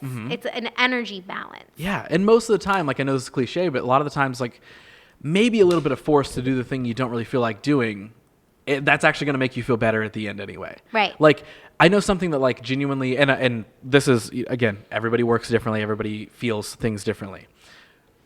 But it's weird. It's like, I see a lot of posts where like, and I'm like, man, I don't relate to that. Even on my most depressed of days, like when people are like, oh man, the laundry's been sitting in the pile in my room for weeks and weeks and weeks, and I just can't even touch it. I know naturally I'm just sort of like a neat freak a little bit. So I'm like, I just like things to be clean. Yeah.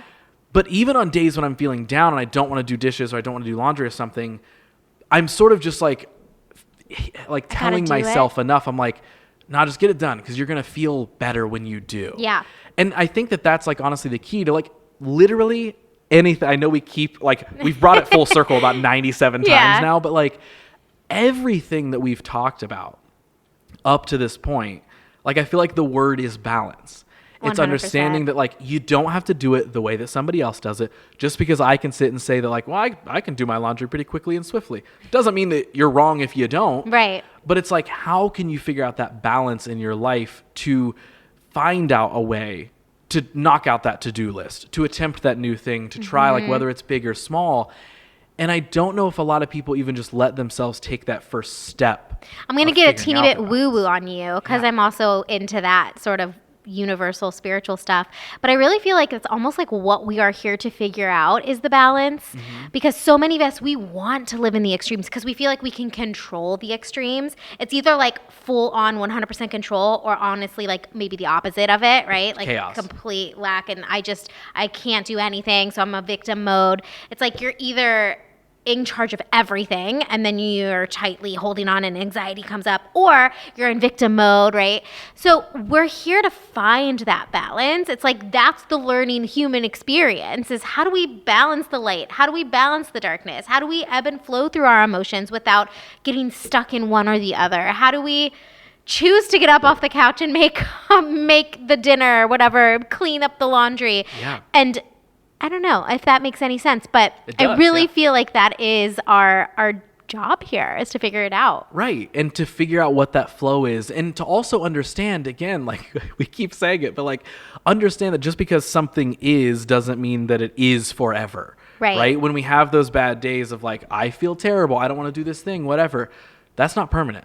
Yes. Even if it feels like in that moment that it might be permanent, it's not. It's not. And it's either not going to be permanent because it's just not going to last naturally, or because you are able to do something about that? Something that helps me when I've gotten into phases with that is to remember that the body actually wants to find balance. Like, that's something that truly helps me. The body does not want to be in a negative or not grounded state for very long. So it's going to try to find a way to find balance. So it's really, truly, you cannot get stuck in a pitfall for a very, I mean, now there's different cases, right? Like, some people, we get stuck and we're stuck for a while and we need help to get out of it. But really, your body wants to get to homeostasis and balance again. Mm-hmm. And again, it just goes to that thing. It's like, nothing that we're saying is like, you're never allowed to feel sad. Or exactly. It's none of that. It's just even the smallest of reminders, like it's not going to be forever. Even if that's a year straight of having just a terrible year, terrible time, like, I still just don't believe that those things have to be forever. I don't either. But I also, like, lately, and I would love to know if you ever experience this feeling. Something I often, like, I literally sometimes feel like an alien. Because the way that I have learned to either cope or deal or problem solve with certain things, I feel like is just on a whole other planet of, like, how I do it, right? Because when I'm talking to anybody, again, like, I don't like hype mentality. So, like, even though a lot of the stuff I'm saying is like, yes, we can do it, we can blah, blah, blah, I stay practical with that. I'm not the person who's like, yeah, just like, fuck it, bro. Like, it doesn't matter. Like, I hate that. Yeah. Let's stay realistic with it. Yeah. I'm going to believe that we can solve our problems, but I'm also going to understand that it's going to be real difficult. I'm not going to tell you to just grind and hustle and everything will work. Like, right. I hate that stuff. Anyway, I feel like over the years, like, where I've grown to with, like, how I handle problems is just so, like, I don't know. I feel like I've just unlocked this strange understanding of, like, even this really terrible or annoying thing, I know it doesn't matter that much. And I'm going to react to it how I need. I'm going to let myself be angry. I'm not going to suppress, like, being sad or being angry. Like, I'm going to feel those things. Like, I am an overly emotional person. I'm pretty emotional myself. But I don't, like, yeah, if you told me even a slightly sad story, like, there's a chance I might cry right now. Like, it's like, I understand, like, I'm hugely emotional and I feel really connected into, like, everything all the time.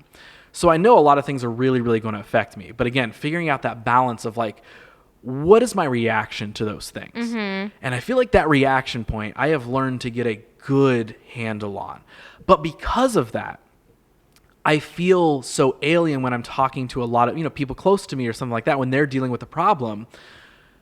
I'm not like ignoring the way that they feel. I'm like, hey, absolutely feel these ways, blah, blah, blah. Would you like opinion or advice in this, right? Yeah. And okay, which one would you like me to share with you? Do you just need support? I've learned to kind of do that thing, right? And not just speak as if I'm the all-knowing, like, oh, it's not that bad. But, like, the point I'm making is it's strange when I learn, like, how different people cope with different things. And sometimes it just makes me feel like outcast isn't the right word necessarily, but it just makes me feel so different. Like, you can't relate, or that people can't relate to or think the way that you're thinking. Sort of. And I'm like, am I wrong? Like, do I like, because sometimes here's what I think. I think that there's one, and you've already said this point, but there's one aspect where it's feeling your feelings. Like, it is okay to feel sad. It is okay to feel frustrated, mad, angry, depressed, anxious. All of those feelings are okay.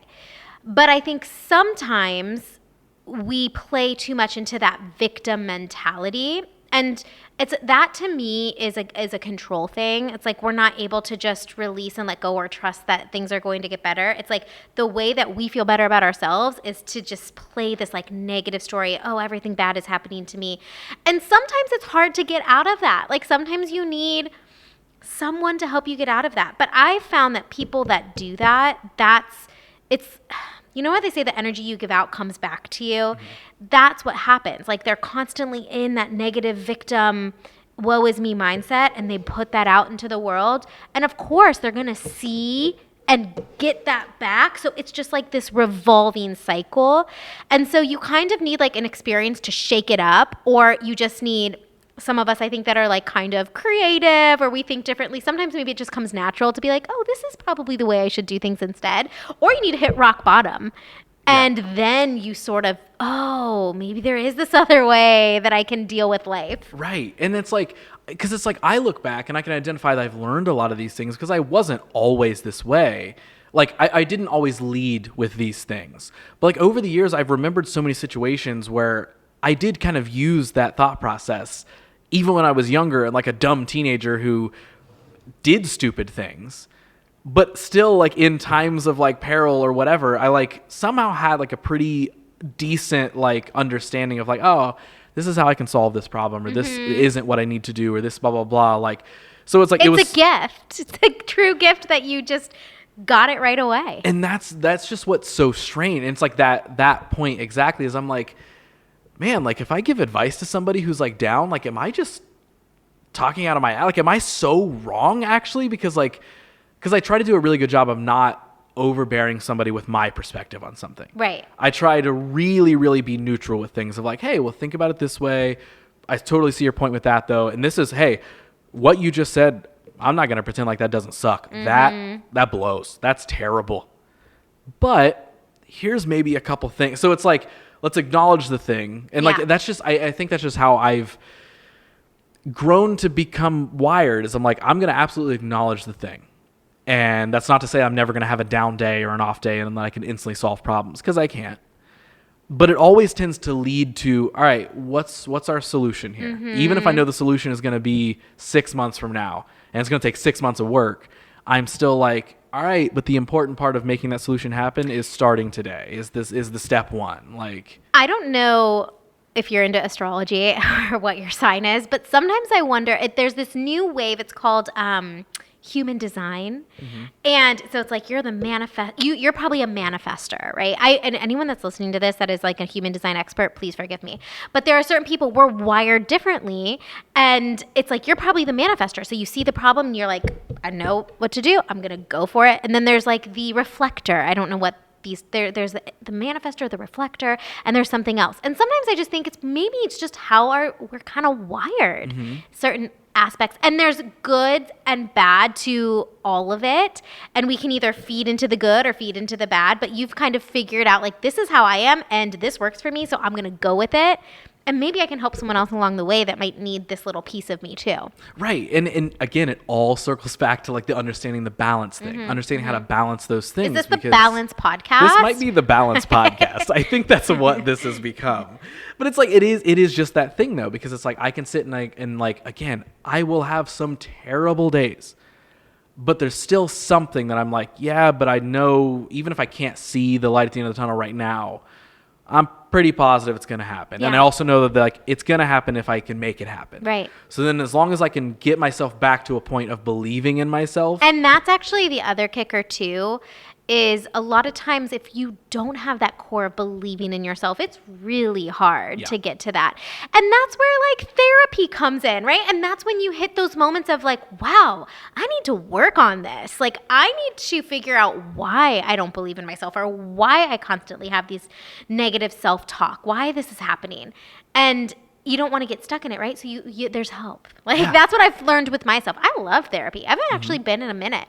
But after I had my daughter Gia, I went through a period of just reflection, and it was hard. And like I told you, the sickness stuff and just my just the way that I viewed life, like holistic health, Western medicine, all of these things.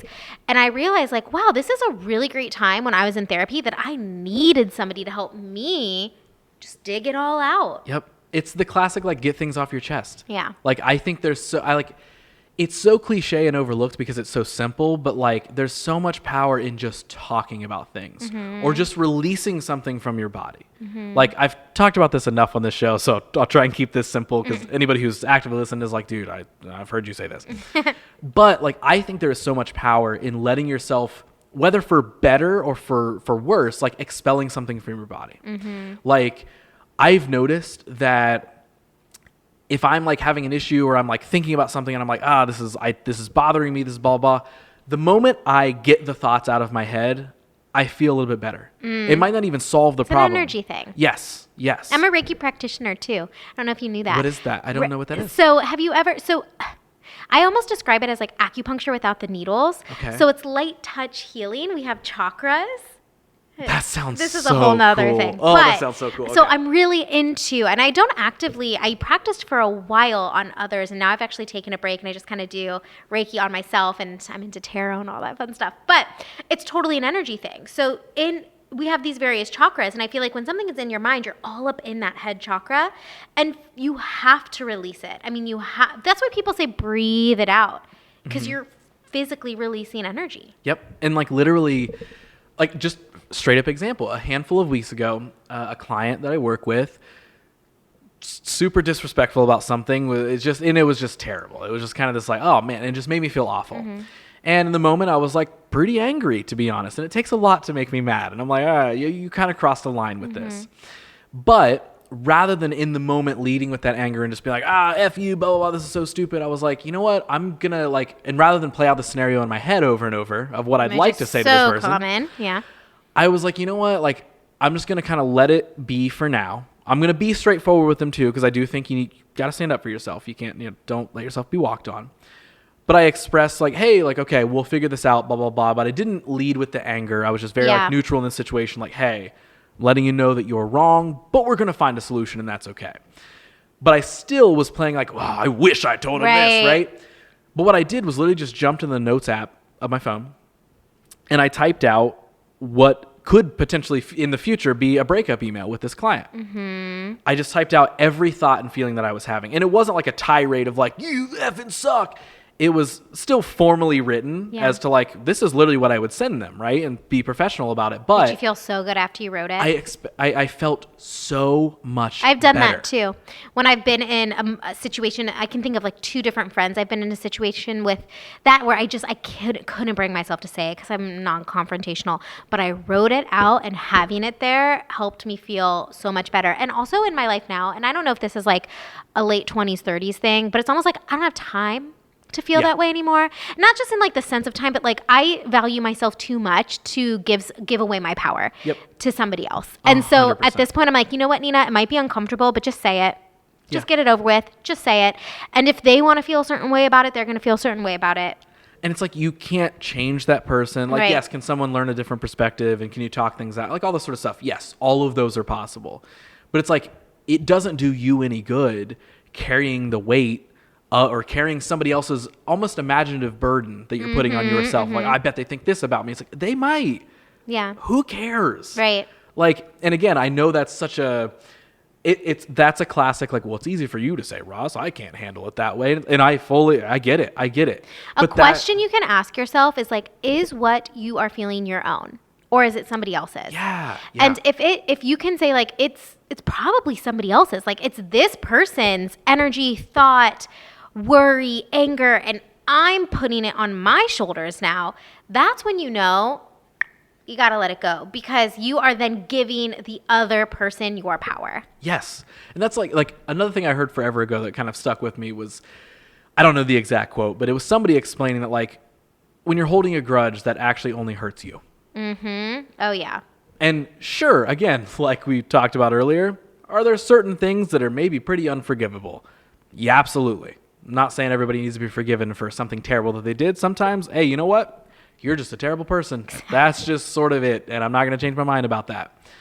But in most cases, if you're holding a grudge for something that's a more reasonable level thing to experience, carrying that around, you are just carrying that burden, and you are just playing out imaginary scenarios in your head. And I'm not saying that's easy to get over, but that grudge that you're carrying, you're kind of the only one with it. Exactly. And it's affecting all aspects of your life at that point. Right. Or it usually does. Because it's like that other person, they might, you might know that you don't like each other. Okay, that's all right. You don't have to. You don't have to make amends and be friends if you don't want to. That's okay. But you carrying that grudge and be like, I hate that person, blah, blah, blah. That doesn't do anything to them that day. You having that, it's not like a physical thing, you know what I mean? It's not like a voodoo doll or something that you can be like, I'm stabbing it or something. And I don't understand. They're probably that out stuff, living their life and you're over here like, Right. And might they be thinking about you at some point too? Sure, maybe. But also, guess what? You don't know when they are. And that affects you none. Yeah. So carrying that grudge and being like, I'm so angry at that person, I hate them, it's hard to release. Totally. But even maybe make the grudge smaller. Make it as small as possible. It's like, that's why we mute people or unfollow people, right? It's like a teeny little thing that you can do. Yes. To try and just release that energy that you are not in alignment with anymore. Exactly. So, okay, I want to dive back into your timeline a little bit here before we talk about just all the things forever. Because I want to know, where did this like interest or understanding in all of this come from? Like, were you like raised in an environment that was like kind of focused on a lot of this? Was it the complete opposite that later made you be like, hey, this health stuff and this chakra stuff, this energy stuff, this mindset stuff, like I need to focus on this because I had a lack of it or whatever. Like, take me back. Like, where, like, how are we now sitting right now having a conversation like this? Where does that come from? It's interesting to think back on. So I think I have a brother that has severe special needs. So he's 30, still lives at home with my parents, nonverbal. I almost like a 1.5-year-old mindset in like a 30-year-old's body. So I think a lot of my way of viewing the world and compassion and seeing sort of outside the problem, I think it probably started there. But also, like, I definitely had my own traumas and anxieties around that situation that I think you remember how I said I was a busybody and I was like, okay, so when you start to get silent, that's when all the things pop up. I just masked it, like I was always busy, always doing something. If it was in school, it was like high school, then musical practice, then this, then that, then this, and then college and working. And so, I never really took time to just hear it all until my body forced me to. And so I feel like it's just been a combination of probably growing up with my brother and the family that I was in, realizing that I can't just bulldoze over my feelings all the time, hitting a point where my health told me I couldn't do that.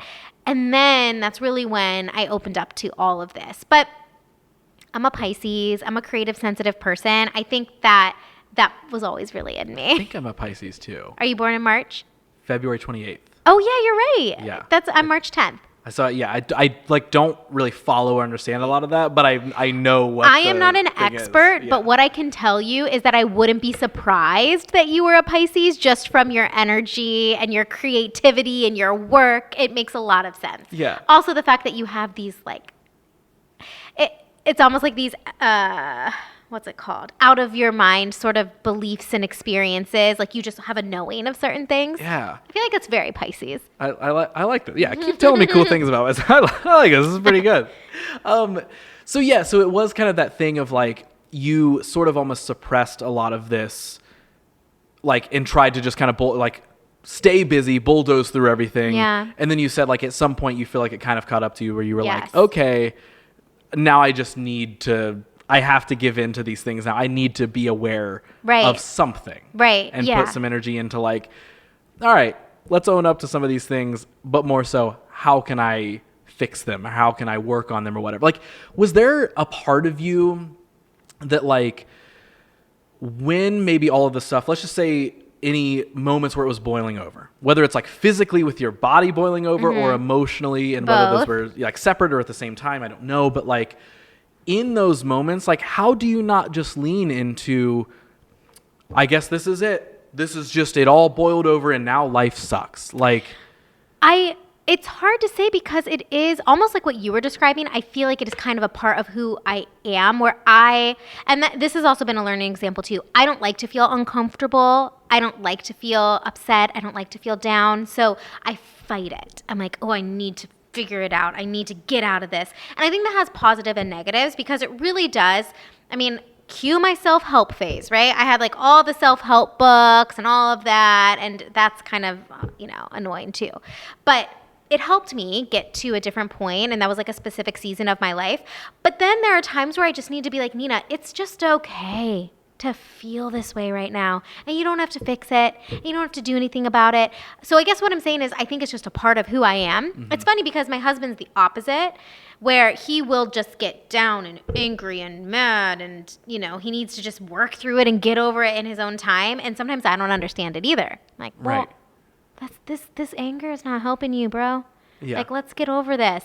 But that's who he is, And so I think we all just have these different aspects of how we handle issues in our life. Yeah, 100%. And that is the thing that like I always try to remind myself of when I am feeling so alien or whatever, of like, man, why do I deal with this in this way? Like, because I'll look at the way that somebody else is dealing with something, and I'm like, should I be feeling the way that why am I not being affected the same way? Like, that's strange. Like, is there something wrong? It's the classic, is there something wrong with me sort of thing, where I'm like, why can't I just like try to focus on solving a problem? And why can't I, and again, tons of flaws, not perfect at all.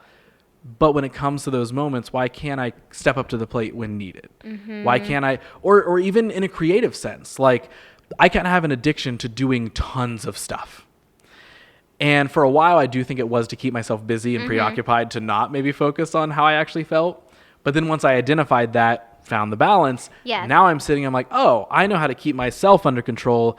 And that helps my energy output to be able to do a plethora of things. I also think that humans are different for a reason. So there needs to be energy and people like you and me and my husband and that friend you're thinking of. We all make the ecosystem work because of our individualities. And so that's sometimes I go back to that too. But I always think about, again, we all have the light, we all have the darkness of it. However you want to think about that, right? Like our good traits and our bad traits. Some of us, we just tend to live in the bad a little bit more than the good, and we have to find that balance within ourselves. But in the big picture, I really think we're also different so that this ecosystem works. Right. Yeah. That makes a lot of sense. That really does. Yes. Okay. I think it does. It's almost like the balancing out of the ecosystem itself. This is the Balance Podcast. That is exactly what this is. I want to dive into a little bit of like when you decided to become a teacher. Like where's that interest come from? Like, because again, there's always, everybody's making decisions when it comes into high school and college and all this sort of stuff. Like, how do you make the decision of like, I want to be a teacher? Or was it the first thing? Maybe, I don't know. Like, well, I was always into music. So I was either going to be a performer or a teacher. And I remember I always was teaching. I'm the oldest of 13 cousins. I obviously have a younger brother. So I felt like I naturally had that teaching or to me, whatever you want to call it. But so that was kind of one aspect. But then it was really the music thing. So I was auditioning for theater roles. I was trying to get into musical theater. I was waitlisted at like a few schools. And then I also was auditioning for ed programs. And it ended up making it into an ed program at Otterbein in Westerville, Ohio. And that's where I stayed. And I ended up going through the whole thing. And it really felt good. It just was something like I blended my love of music with teaching. And that's what led me to it. And then eventually, you know, as life does, took me other places. Exactly. But I still feel like at heart, I'm a teacher. For sure. Yeah, absolutely. 100%. Like I can definitely like, even just everything we've been talking about today, I'm like, oh yeah, you are teaching me and everybody else who's listening to this, whatever we're talking about. Yeah. Absolutely. What was the balance like when you started to make that shift into, okay, I'm being a music teacher. Love that. That's great. How long did you do that for? 7 years. Okay. So 7 years is that. When does the health coaching interest pop up initially? I think around year 5, I want to say. I think 5. Yeah, it was because I was at 2 middle schools for 5 years. And then my last 2 years, I was just at 1. And for some reason, it was around that time. So I was taking my kids on a choir tour to New York City. I got engaged that year. Just so much. It was truly like anxiety, like a hardcore. I was not coping well, like panic attacks, like crazy things started happening to my body.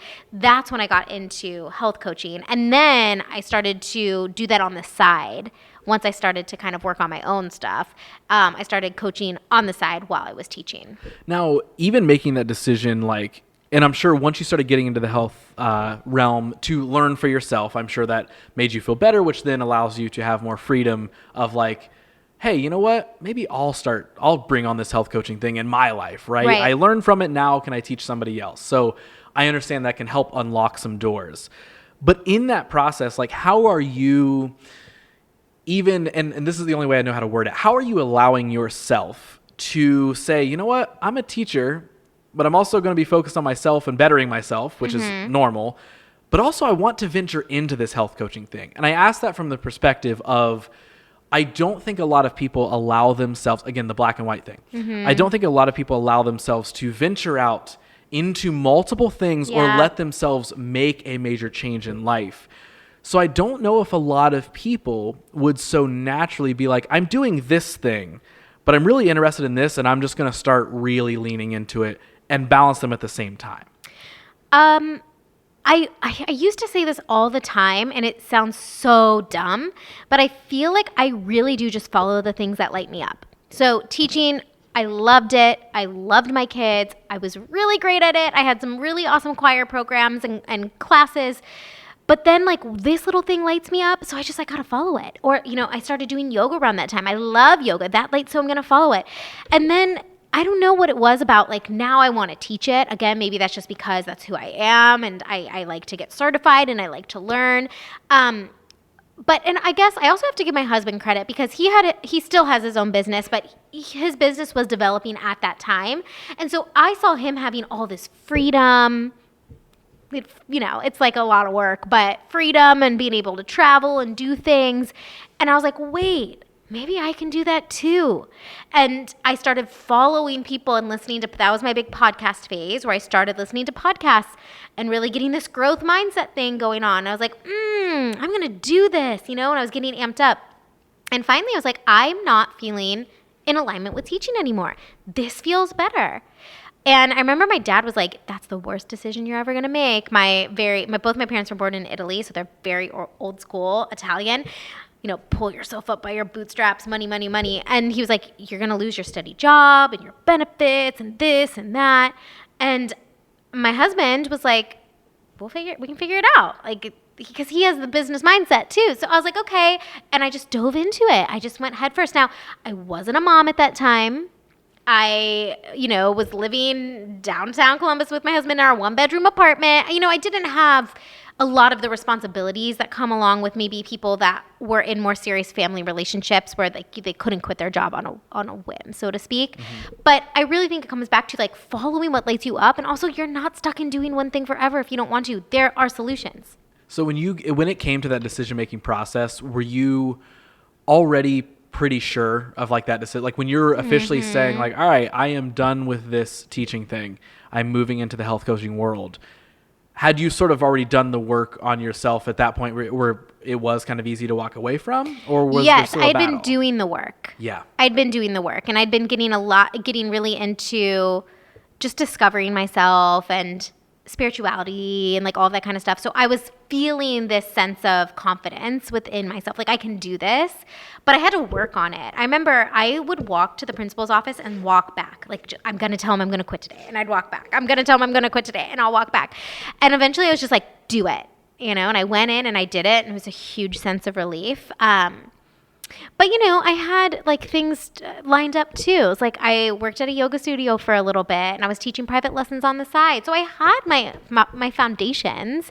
I made a plan. I didn't just leap off the cliff and hope for the best. Which I think is often where a lot of people's heads go. It's well, you want me to make a drastic change? That means I have to leap off the cliff. And it's you can you if could, you want. You could, yeah. but you don't have to. There is the realm of if you're not a leap off the cliff type of person. Yeah, and people are, man, but I'm not. Yeah, I don't necessarily know if I'm definitely what's the plan? I want to make a plan so that I know and then I've got it. There still might be some big jumps to take in that, but I know I've got my plan to kind of keep myself I'll pick myself back up if I need to, and I know kind of the direction I'm still going. So something I would love to know is looking back at this entire process, your entire story, whatever it may be. And this can either be in the business realm or just in the personal realm or anything. Looking back at anything, what do you feel the hardest part of your journey has been up to this point, and how did you get through it? Honestly, that moment that led me into health coaching, so I was struggling. There's been two. I was just, like I said, panic attacks. I was struggling with so much inner anxiety. I didn't even know where it was coming from. That was the hard thing at that time. I couldn't place it. I was like, what is going on? That was one of the hardest moments of my life because I felt just such a lack of control with what was going on with my mind and with my body. And it forced me to figure out an alternative. Because at that time, I was like, you know what? I was like, anti-anxiety medicine just doesn't feel right for me. Like, I feel like if I was fine once, like maybe I can figure out where the missing link was. And so that's what led me to nutrition, and that's what led me to lifestyle, and that's what led me to meditation at the time, and so many other things. So that was one big one. And then another really hard period I already shared was after I had my daughter. Those first 8 weeks. I think sometimes when we're forced to like make a serious life change, it all boils up and we're like, ooh, this is hard. This shit is hard. Yeah. So we look back, now looking forward. What are hopes like moving forward? Like, what are things you want to do? What are things that you're hoping like you can either grow something into or form something out of, or like whatever, like what do you feel like is on the horizon or that you'd like to see on the horizon? So I'm very passionate about this fertility awareness method stuff. I have this course that I'm just so stoked about, like helping so many women, and I just want to expand it. Like, that's my thing. I don't know what that looks like yet. Is it a bigger, larger community? Is it writing one day? Is it speaking? It's more, right now it's very career focused, I think, of just sort of envisioning the biggest dream goals that I can. So that's as far as career goals. And then, of course, there's the family stuff, too. Right. Yeah. I will say, if you ever get back into, like, the chakra sort of stuff, with the whole, like, energy, please let me know. I want to experience that so bad. Yeah. Like, that sounds I'll give you a fun. 30-minute session. I still do it.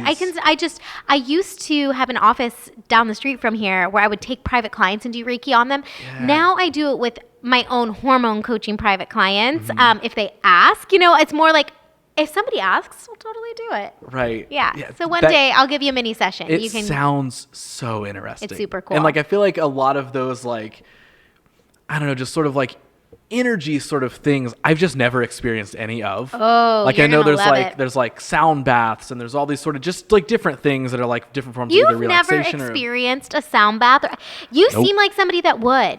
I have as not, a creative person. And a good friend of mine actively does them, and I have never been free to go. Wait, you have a good friend in Columbus that does sound baths? I do. His name's Jesse Kale. Oh, okay. Mine is Colleen. I don't know. I can't think of her last name off the top of my head. But anyway, I was wondering if it was the same person. That would have been wild. But yeah, I would like to. I think you would really jive with that sort of thing. All of those sort of things, I'm just like, I also just never make the time to go, and because I'm always working on something or whatever. So I would like to make more time to do those sort of things. So outside of we talked about the story, we've talked about like the hopes and dreams for like the career stuff and all that sort of stuff. One of the last things I want to ask you to do is like toss your advice cap on, and like let's say somebody is listening to this and they've heard us talk about all the things, all of these like sort of like self-help methods and thought processes and all this sort of stuff to find the magical word that we've uncovered this week, balance. Yeah. If in like, even maybe when somebody does actively come to you and they maybe like the conversation leads down the road of like, I don't feel like I'm balanced. I don't feel, so maybe it's not exactly talking about like fertility or whatever it may be, like, but it's just that general conversation of like, hey, I feel like my life is chaotic. Yeah. I don't like, what are things that I could do? If they are asking you for advice or your opinion on that, like, what is it that you would tell that person? I'll tell you the first thing that comes to my mind. And also, I don't know if it's necessarily the easiest thing, but the first thing that comes to my mind is meditation. And it doesn't have to be, if you're not familiar with meditation, it's going to seem like a super wild jump maybe from where you're at. And I'm also in a phase where I'm trying to bring it back into my life currently. But you need to set aside some space to quiet so that you can hear what you need to do. Because I firmly believe we all have an intuition that is very, very strong. And we can hear it, but we need to get quiet enough to hear it. So that might be listening to some music and tuning out. That might mean lighting a candle and like just stream of conscious writing, or a walking meditation where it's like you're looking at things in nature and you're just calming the mind. You gotta do something where you quiet the noise so that you can actually hear what that inner voice is trying to tell you to do, because it's there. I love it. Nina, I have just a couple last questions for you, and then we can wrap this thing up. Okay. Before we could for sure talk for like 6 hours. Yeah. Something that I'm adding in at the end of these episodes is giving the guest like a formal opportunity to toss a question my way. So if there's anything, is there something that comes to your mind? Now you get to be the podcast host for a second. Now this is your show. Interesting. Is there anything that immediately comes to mind that you want to ask me? So I've been asking you questions the whole time. Well, I'm very interested in... I'm actually very interested in your career because you say I do a bunch of different things. So that's one question that comes to mind. The other question that comes to mind is not really a question, but more a statement. I can't believe that you're not more into energy work because you seem like you would be. That is super fair. And yes. You need to start getting into human design or astrology or sound baths or something because I feel like you would take it and just love it. I feel like you're very correct in saying that. Yeah. Because like all of it fascinates me. I just haven't taken the dive into it of like, let me learn about this. Let me experience it or whatever. Because I do feel very in tune with a lot of those things. Right. And I know how I experience like the world around me and energy and emotions and all that sort of stuff. So I'm very much like, all that stuff is fascinating. Yeah. I've just never taken the time to actually go experience it or dig into it. The career thing. Yes, I'm interested. So completely self-employed, been freelance for since like 2015 or 16, one of the two. It just kind of comes from a place of like having always been creative, like growing up and knowing that like early on when I tried to have normal jobs, like my first job was at a factory and I was just like talk about the alien thing. Like when it comes to like in situations like that, in any normal job that I had, it wasn't just the casual, like, I don't want to work, I don't blah, blah, blah, job suck. It was like, I am not supposed to be doing that. Yes. Like that was the thing. And I felt so uncomfortable. It wasn't just that I didn't want to work. It was, I feel uncomfortable. I have been displaced, right? Yeah. I'm not doing the thing I'm supposed to be doing. I know So I so think- many people, creatives, that are like that. Yes. Or there's certain types of people that have that entrepreneurial spirit. Right. And I think that's like one of the first things I did like out of high school was like I started a clothing line. Yeah. And like I started like doing like a promotional agency for like independent musicians and all this sort of stuff. Like so I was always like, even though I didn't really Are you a musician too? No, but I so in high school I was like in a band. I was like the de facto friend who could be a bassist. Oh, okay. And then like sort of learned how to be like a vocalist a little bit. So like I dabbled, but then realized I loved the business and marketing side of it a lot more. Interesting. So that kind of led me down that path where like I was kind of being an entrepreneur without really knowing that I was, and probably wasn't being a very good one, but I was just doing the things, and like that creative muscle was consistently kind of the strongest thing in me that I was like, I need to keep feeding this. And so then like years and years of like trying to figure out what that creative balance is of having like day jobs and trying to do these things on the side and blah, blah, blah. And then one thing leads to another and then getting to be freelance. So like during all that time, why I say I do so many things now is because I just collected so many different skills that I love to do still. Like, so I do, like, I video direct, I do photography, I do graphic design, I do social media, like, all these sort of things. And again, also with the rise of the internet, is also a thing of like, oh, I can do all these things and be of benefit to somebody else. But for me, it's just like, I have this weird, I'll just say addiction to making things. I just love to make things. And I can't narrow that down to making one thing. I'm like, oh, cool, I can podcast, but then I can go shoot a short film, but then I can go make a cool design for a client or whatever, but then I can help tell a brand story through their social media over here. Like, I just love... It's like a visionary. Yeah, I just love the avenues. I love to have all these different avenues to create and storytell and all this sort of stuff in so many different ways. That really is, I guess, what you're doing in the end, right? Is like a storyteller through different avenues. That is like, I feel like taking like away like job labels of like, oh, creative director or whatever, like breaking it down to its core. It sounds cheesy because it's also an overused word in marketing and branding, but like, I think that's what I love doing. Yeah. I love to storytell because you could offer me up 10 different ways to tell a story, and I'm probably going to want to do all of them. Right. You know what I mean? Like, oh, let's make up a fake story here. Let's make a funny story here. Let's make a serious story here. And let's brand a story here. Like, I just love doing all of it. Yeah. So yeah, that's like why, like when we were talking before we were recording, like, I was like, yeah, I kind of do a lot of stuff because I've just let myself do all the things that I want to do. Follow the things that light you up. Exactly. I get exactly. Like that is the thing. So like when you said that earlier, I was like, oh, I do that I feel like too. I resonate Like, that. I have one other question for you now. Yeah. Are you from Columbus? So not originally. So I live here obviously now. I'm originally from like a very, very small town, like an hour and 20 minutes southeast of here. It's called Crooksville. No one's ever heard of it. Never heard of it. Have you heard of Zanesville? Yes. Okay, so it's a small town beside Zanesville. Okay. Most of the time I tell people, like, it's in the Zanesville area, because they're like, oh, I know Zanesville. Yeah. So yeah, super small town, like maybe a couple thousand. I think like oh my gosh. maybe 2,000 or probably less, I think. I feel like I looked it up a couple months ago for some reason, and it was like 1,200 or something. Oh like my I don't know. gosh. Either way, a very small town. So I I definitely grew up in like a bubble. Yeah.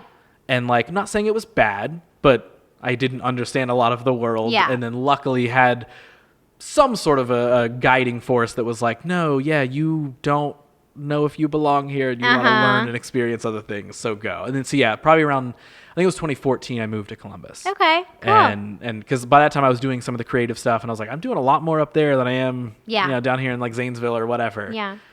So yeah, originally from a very, very small town.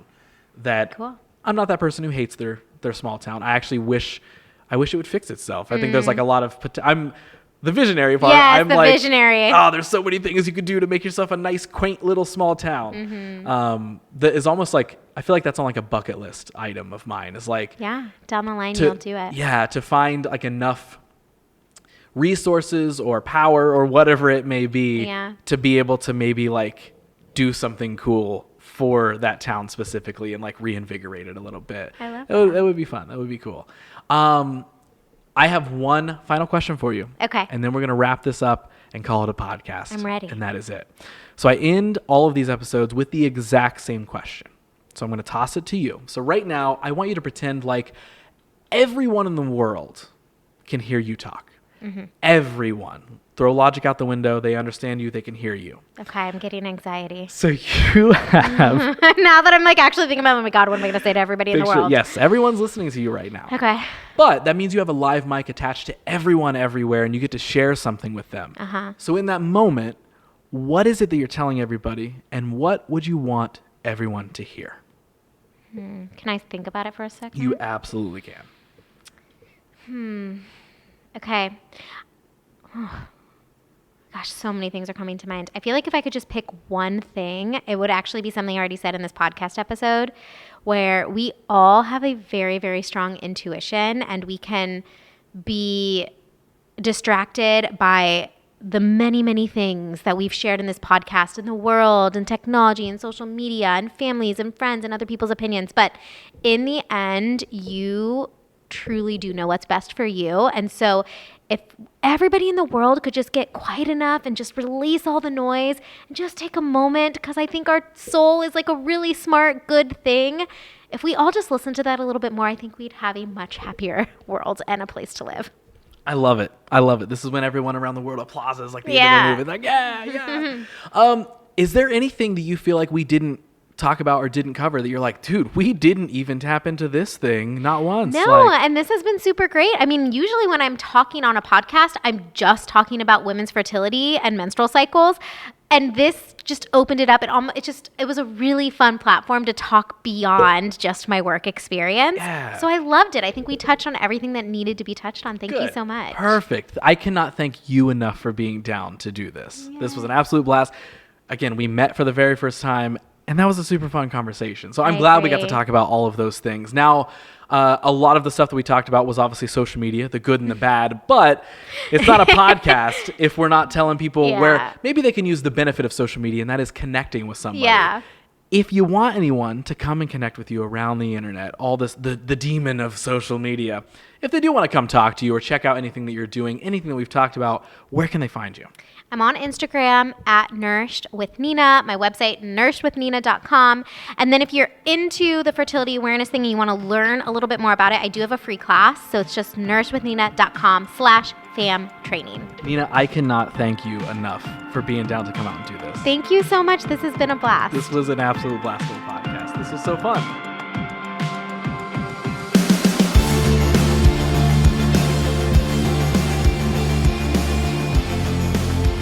All right, so if you want to learn even more about what Nina does, how you can get in contact with her, or simply follow her to keep learning about everything that we covered here and more, You can follow her at Nourished with Nina. You'll find that linked directly in the show notes to easily find her on social. But just wanted to say once again, thank you to Nina for being on the show. And, this was a very, very fun conversation and another cool person to have met for the very first time thanks to the show. So, yes, big shouts to Nina for being down to be on the podcast and share everything that she did. So real quick before we say goodbye, to keep the plugs and promotions going as we wrap up here, you know how this outro sequence goes by now. Follow the show at WYDH Pod. If you really want to help out and support the show a little more, there's a few other ways you can do that. First, by hitting that follow or subscribe button on whatever podcast platform you're listening to this on, whether it's Apple Podcasts, Spotify, I don't know, somewhere random that I don't know that this exists on. Hit that follow button wherever it can be found. It would also be very cool if you tossed up a rating or a review for the show as well. Toss some stars on there or leave a written review if you really liked what you heard. And if you want to keep up with all these episodes in video format, both these full-length stories and those shorter topic-based 15-minute Fridays, you can do so by subscribing to my YouTube channel, my personal YouTube channel, youtube.com/Ross Tyson. Tyson is spelled Theisen. Yes, that's how you spell and pronounce it. But that's where you can find all these in video form. So do all the things. Feed the algorithm, give me all your attention, tell somebody about it, whatever you can do to help spread the word of the show and these stories. Get them heard in whatever form you can. It helps out a whole lot more than what you probably think. So one last reminder before we say goodbye as well, to check out this week's sponsors, Makers Social, the DIY craft bar located in the Franklinton Arts District. You can visit makerscolumbus.com and enter the code WYDH, all in caps, in the notes of your checkout for $10 off your reservation. And of course, also, shouts to PromoWest Productions and all the shows they've got coming through Columbus. For more info on all of that, you can visit PromoWestLive.com. And finally, rounding us out in this episode, Oak Cold Brew. It's dang good, and it's available in a 4-pack or a subscription brought straight to your flippin' door. You can place an order or find all the info on that stuff over at oakcoldbrew.com. So there it is. There's another one in the books. 71 of these freaking stories and episodes in the books marked down. So whether you've listened to most of them, whether you've listened to all of them, or this was your very first one, I just have to say, thanks for listening. If you're on YouTube, thanks for looking. And I hope you stick around because, as always, I'll be back next episode with a brand new guest that you may or may not know of. But I guarantee they'll be sharing a story that you for sure never heard.